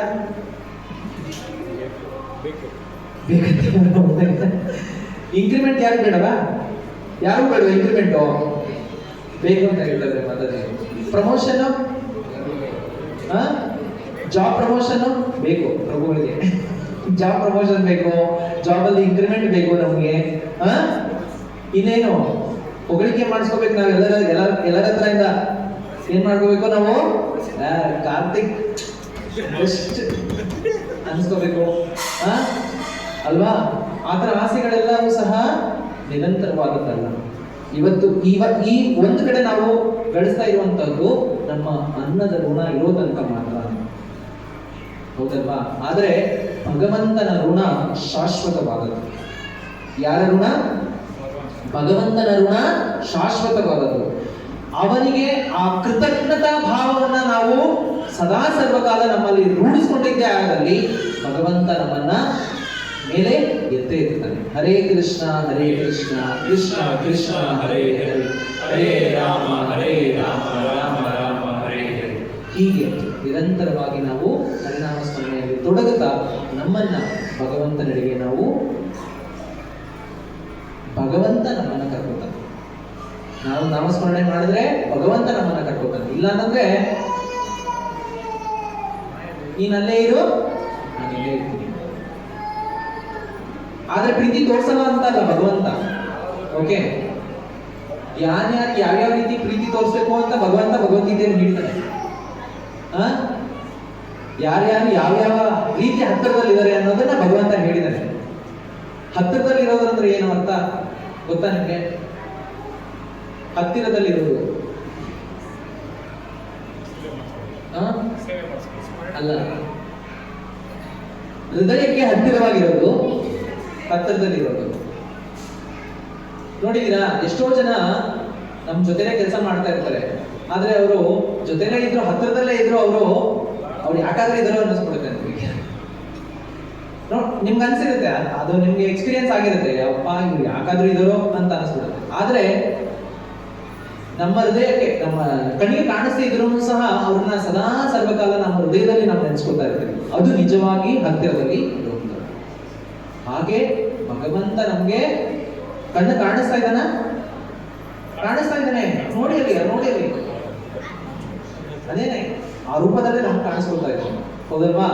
ಆ ರೀತಿಯಾಗಿ ಅವನ ಭಾವಚಿತ್ರ ಆಗಿರಲಿ, ಅವನ ವಿಗ್ರಹಗಳನ್ನಾಗಿರ್ಲಿ ನಾವು ನಮ್ಮ ಹೃದಯದಲ್ಲಿ ಸ್ಮರಿಸ್ತಾ ಇರಬೇಕು. ಎಲ್ಲರೂ ಒಂದ್ ನಿಮಿಷ ಕಣ್ಮುಚ್ಕೊಳ್ಳಿ, ಒಂದೇ ಒಂದು ನಿಮಿಷ ಕಣ್ಮುಚ್ಕೊಳ್ಳಿ. ನಿಮ್ಮ ಕೃಷ್ಣ ಅಂದ ಕೂಡಲೇ ಕಣ್ಮುಚ್ಕೊಳ್ಳಿ, ಕಣ್ಮುಚ್ಬೇಕು, ಕಣ್ಮುಚ್ಕೋಬೇಕು. ಕಣ್ಮುಚ್ಚಿ ಗೌತಮ್ ಪ್ರಭು ಭಗವಂತನನ್ನ ಸ್ಮರಣೆ ಮಾಡಿ, ಯಾವ ರೂಪ ನಿಮ್ಮ ಹೃದಯದಲ್ಲಿ ಬರುತ್ತೆ ಅದನ್ನ ನೀವು ಯೋಚನೆ ಮಾಡಿ. ಕಣ್ಮುಚ್ಕೋಬೇಕು. No cheating. ಕಣ್ಮುಚ್ಚಿ ಭಗವಂತನನ್ನ ಸ್ಮರಣೆ ಮಾಡಿ, ಯಾವ ರೂಪ ನಿಮ್ಮ ಹೃದಯದಲ್ಲಿ ಬರುತ್ತೆ ಅನ್ನುವಂಥದ್ದನ್ನ ನೀವು ಯೋಚನೆ ಮಾಡಿ. ಆ ರೂಪದಲ್ಲಿ ಭಗವಂತ ನಿಮ್ಮ ಹೃದಯದಲ್ಲಿ ಸದಾ ಸರ್ವಕಾಲ ನೆಲೆಸಿರ್ತಾನೆ. ಆ ನೆಲೆ ನಿಮ್ಮಲ್ಲಿ ಸದಾ ಸರ್ವಕಾಲ ಇರಲಿ ಅಂತ ಭಗವಂತನಲ್ಲಿ ಇನ್ನೊಮ್ಮೆ ಹರೇ ಕೃಷ್ಣ ಮಂತ್ರವನ್ನ ಹೇಳ್ತಾ ನಾವು ಈ ಒಂದು ಸಮಾಪ್ತಿಯನ್ನ ಮಾಡೋಣ. ಹರೇ ಕೃಷ್ಣ ಕೃಷ್ಣ ಕೃಷ್ಣ ಹರೇ ಹರೇ, ಹರೇ ರಾಮ ರಾಮ ರಾಮ ಹರೇ ಹರೇ. ಹರೇ ಕೃಷ್ಣ. ಮತ್ತೊಮ್ಮೆ ಪ್ರಶ್ನೆ, ಯಾವ ರೀತಿಯಾಗಿ ನಾವು ಪೂಜೆಯನ್ನು ಮಾಡಬೇಕು? ಪತ್ರಂ ಪುಷ್ಪಂ ಫಲಂ ತೋಯಂ. ಯಾವ ಪತ್ರೆ? ಯಾವ ಪುಷ್ಪ? ಭಾವನೆ. ಯಾವ ರೀತಿಯ ಭಾವನೆ? ಕಾಯ ವಾಚ ಮನಸ ಇಂದ್ರಿಯ ಬೇರೆ ಯಾವುದೇ ಜೀವರಾಶಿಗೂ ತೊಂದರೆಯಾಗದೇ ಇರುವಂತಹ ಮನೋಭಾವನೆಯಿಂದ ನಾವು ಆ ಪುಷ್ಪವನ್ನ, ಆ ಮನೋಭಾವದ ಪುಷ್ಪವನ್ನ ನಾವು ಭಗವಂತನಿಗೆ ಸಮರ್ಪಣೆ ಮಾಡಬೇಕು ಅಲ್ಲ. ಭಾಗವತದ ಶ್ಲೋಕ ತೋಯ ಕಣ್ಣೀರು ಶುದ್ಧವಾದ ಜಲ. ಓಕೆ ಪ್ರಭು, ಕಣ್ಣಿಂದ ನೀರು ಬಂದ್ರೆ ಉಪ್ಪು ಬೀರುತ್ತಲ್ವ ಪ್ರಭು, ಅದು ಹೆಂಗ್ ಪ್ರಭು ಶುದ್ಧ ಜಲ ಆಗ್ಬರುತ್ತೆ? ನಿಮ್ಮ ಭಾವನೆನೇ ಅದು. ಓಕೆ, ನಿಮ್ಮ ಭಾವನೆ. ಓಕೆ, ಹಾಗೆ ಈಗ ಈ ರೀತಿ ನಾವು ಹರಿಯನ್ನ ಪೂಜಿಸ್ತೀವಿ.